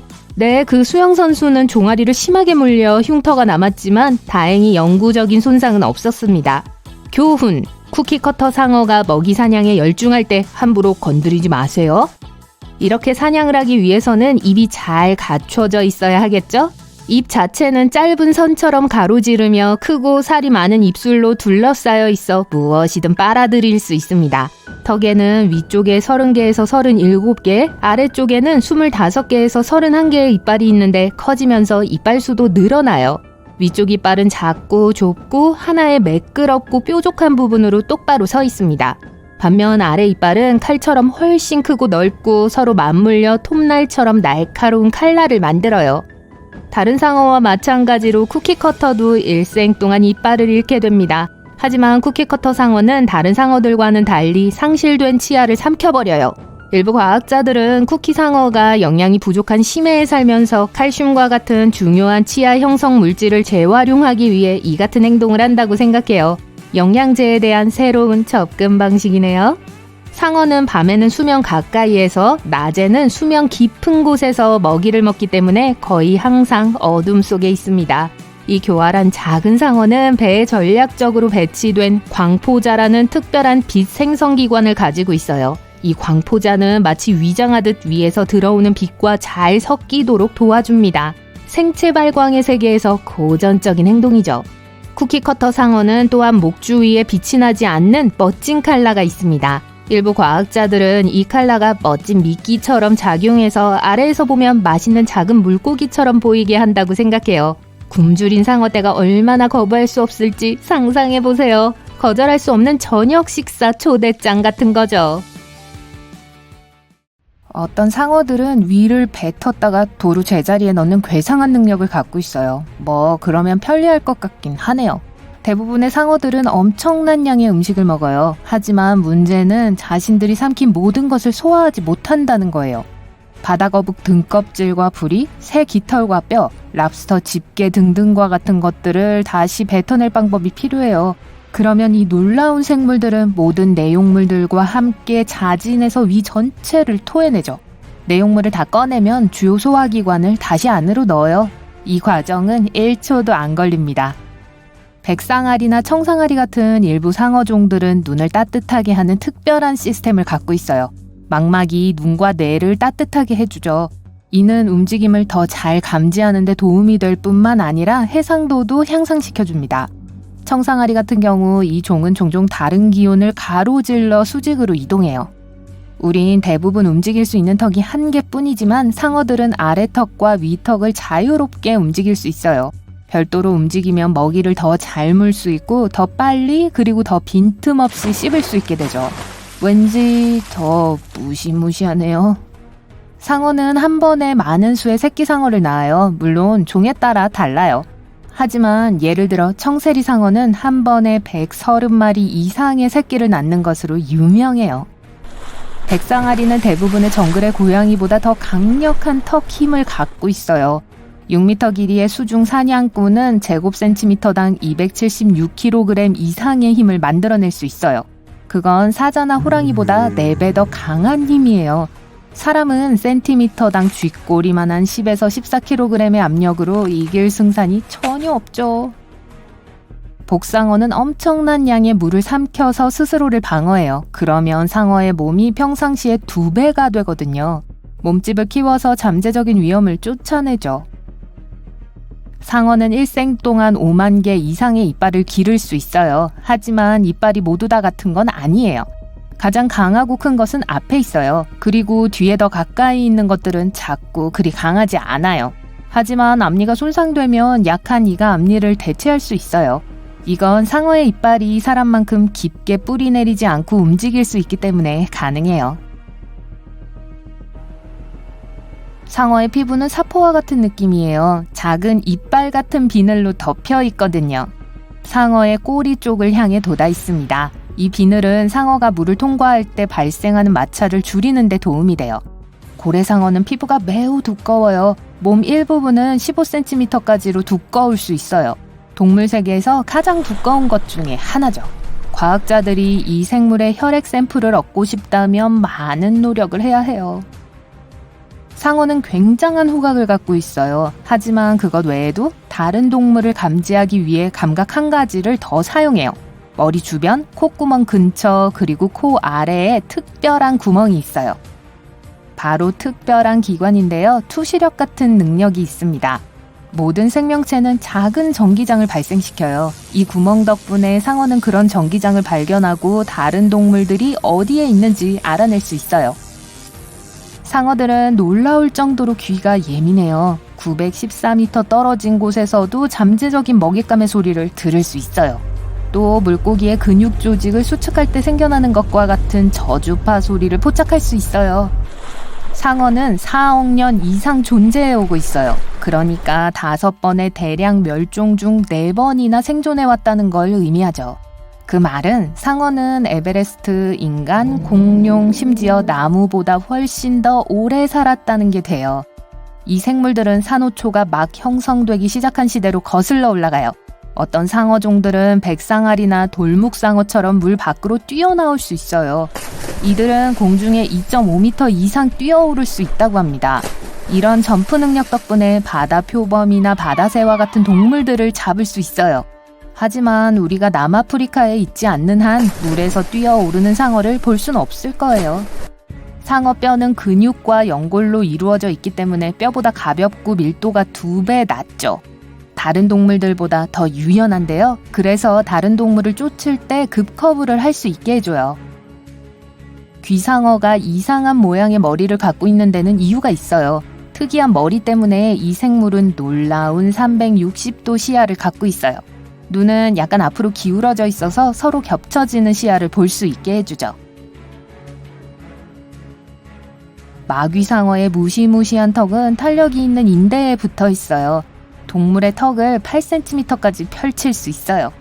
다른 해양 생물들을 잡기 위해 입을 앞으로 쭉 내밀 수 있죠.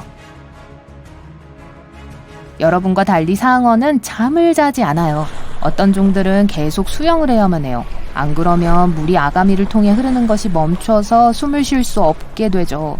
다른 상어들은 쉬지만 무의식 상태에 빠지지는 않아요. 그냥 특별한 휴식기에 들어갑니다. 이 생물들은 눈꺼풀이 없어요. 그래서 눈을 항상 뜨고 있죠.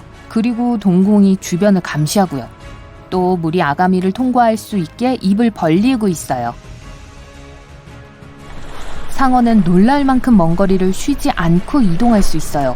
다 이상한 수면 패턴 덕분이죠. 예를 들어 백상아리는 먹거나 쉬지 않고 3,200km 이상의 거리를 헤엄칠 수 있어요. 이 생명체들은 왜 배고파하지 않을까요? 상어는 간에 저장된 지방을 끌었어요. 근데 이 기관은 동물의 몸무게의 3분의 1까지 차지할 수 있어요. 일반적으로 생각하는 것과 달리 상어는 역방향으로 헤엄칠 수도 없고 할 줄도 모르는 걸로 알려져 있죠. 꼬리는 앞으로 나아가게 하고 가슴 지느러미는 균형을 유지하고 회전하게 도와줘요. 그 뜻은 해부학상으로 이 동물들은 앞으로 나아가는 것 말고는 다른 방향으로 움직일 수 없다는 거예요. 상어는 성대가 없어요. 서로 의사소통하거나 감정을 표현하기 위한 소리를 낼 수 없어요. 그래서 몸을 비틀거나 몸을 뒤집는 등의 동작을 취해야 하죠. 상어는 전 세계의 모든 바다에 살아요. 하지만 몇몇 종들은 민물 강이나 호수에서도 서식해요. 예를 들어 황소상어는 열대지방의 강에서 발견돼요. 또한 민물과 바닷물 사이를 헤엄칠 수 있는 걸로 알려져 있죠. 세상에서 가장 작은 상어는 드워프 랜턴 상어예요. 이 독특한 생명체는 20cm 이상 자라지 않습니다. 하지만 이 작은 몸집의 약점을 다른 방법으로 만회하죠. 예를 들어 일부 기관에서 빛을 방출해요. 그리고 이 생물이 얕은 물에 살기 때문에 햇빛처럼 몸을 위장하는 데 도움이 됩니다. 청세리 상어는 엄청 먹어대요. 종종 필요 이상으로 많이 먹죠. 이 음식 중 일부는 에너지가 필요할 때까지 몇 주 동안 소화되지 않은 채로 남아있을 수도 있어요. 상어는 혀와 비슷하게 생긴 뭔가를 갖고 있어요. 하지만 이 기관은 혀 기저골이라고 불려요. 이는 상어의 가슴에서 입으로 이어지는 연골의 앞부분이에요. 움직이지 않고 거의 쓸모가 없어요. 그래서 이 혀는 먹는 과정에는 가담하지 않죠. 밀회로 덮여있지 않아요. 사실 이 혀의 유일한 진짜 용도는 상어의 아가미를 연결하는 뼈의 일부를 지탱해주는 것일 수 있어요. 세계에는 수백 종의 상어가 있어요. 더 정확히는 약 500여 종이에요. 그중 몇몇은 진짜 특이해요. 마귀상어, 돌묵상어 또는 쿠키커터 상어를 보세요. 이 모든 상어들은 크기가 다양해요. 몇 센티미터에서부터 수십 미터까지요. 또한 완전 다른 환경에서 살죠. 뱀상어는 입에 닿을 수 있는 모든 걸 먹어요. 이 상어가 먹은 가장 이상한 것들을 알려드릴게요. 비디오 카메라, 돈가방, 거의 모든 미국 주의 자동차 번호판, 개 목줄. 상상이 되나요? 각각의 고래상어는 피부에 독특한 무늬를 갖고 있어요. 이 점과 줄무늬는 지문이 사람을 식별하는 데 사용되는 것처럼 각각의 상어를 식별하는 데 사용될 수 있어요. 뭉툭코 6줄 아가미 상어는 엠파이어 스테이트 빌딩 5개 정도의 깊이까지 잠수할 수 있어요. 아기 상어 뚜르르뚜르. 아기 상어가 태어나거나 부화하면 이미 충분한 영양분을 공급받은 상태예요. 그리고 엄마 상어로부터 멀리 헤엄쳐 간다면 적어도 몇 주 동안 먹이를 사냥할 필요가 없어요. 아이고, 누가 아기 상어 노래를 시작한 거죠? 여러분은 수심 3km에서 헤엄치고 있습니다. 어떻게요? 하지 마시고 그냥 제 얘기를 들어보세요. 춥고 압력이 높아서 물고기도 없습니다. 그러다가 녹색에 반짝이는 것이 보입니다. 쿠키커터 상어예요. 이 상어의 목은 어둠 속에서 빛을 내서 물고기와 다른 맛있는 먹이를 유인합니다. 크기는 별로 크지 않아서 고양이 크기 정도예요. 갈색 피부와 큰 녹색 눈을 가지고 있습니다. 하지만 외모에 속지 마세요. 매일 밤 이 생명체는 수면 위로 올라와 백상아리와 고래, 심지어 황새치까지 뒤쫓습니다. 자세히 보면 날카로운 이빨이 가득한 둥근 입을 볼 수 있어요. 물기만 하는 게 아니라 이빨을 톱처럼 사용합니다. 쿠키커터 상어라고 불리는 이유는 먹이를 보면 쿠키 모양으로 한 입 베어내기 때문입니다. 심지어 잠수함을 공격하는 것으로 알려져 있어요. 잠수함은 무슨 맛일까요? 다음 상어는 자동차 길이 정도 됩니다. 이 상어는 겨우 100마리 정도만이 목격되었습니다. 하지만 일단 이 상어를 만난다면 절대 잊지 못할 거예요. 이 상어는 엄청나게 큰 입을 가지고 있어요. 초대형이죠. 그에 걸맞게 넓은 주둥이 상어라고 불립니다. 몸을 웅크리면 입 안에 쉽게 들어갈 수 있어요. 하지만 이 상어는 위험하지 않아요. 인간에게는요. 입을 벌리고 헤엄쳐 다니면서 플랑크톤과 다른 수중 먹이를 걸러냅니다. 이 상어는 입안에 빛을 내는 특별한 장기로 작은 갑각류를 유인합니다. 깊은 바닷속 완전한 어둠 속에서 헤엄칩니다. 그래도 미소는 멋지네요.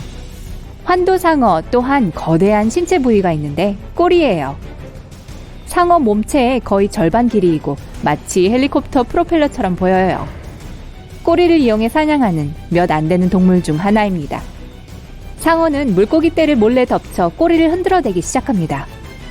물고기를 놀라게 하려는 작전이에요. 궁지에 몰리면 꼬리를 이용해 자신을 방어할 수도 있습니다. 이 상어의 가장 좋은 점은 사람을 공격하지 않는다는 것입니다. 전자리 상어. 세상에는 꽤 다양한 종류의 전자리 상어가 있어요. 얌전해 보이지만 여전히 상어예요. 이 상어는 가오리처럼 납작하고 피부 무늬 덕분에 해저에 쉽게 숨을 수 있습니다. 이러한 변장술 때문에 잠수부들이 실수로 만지게 되는 경우가 있습니다.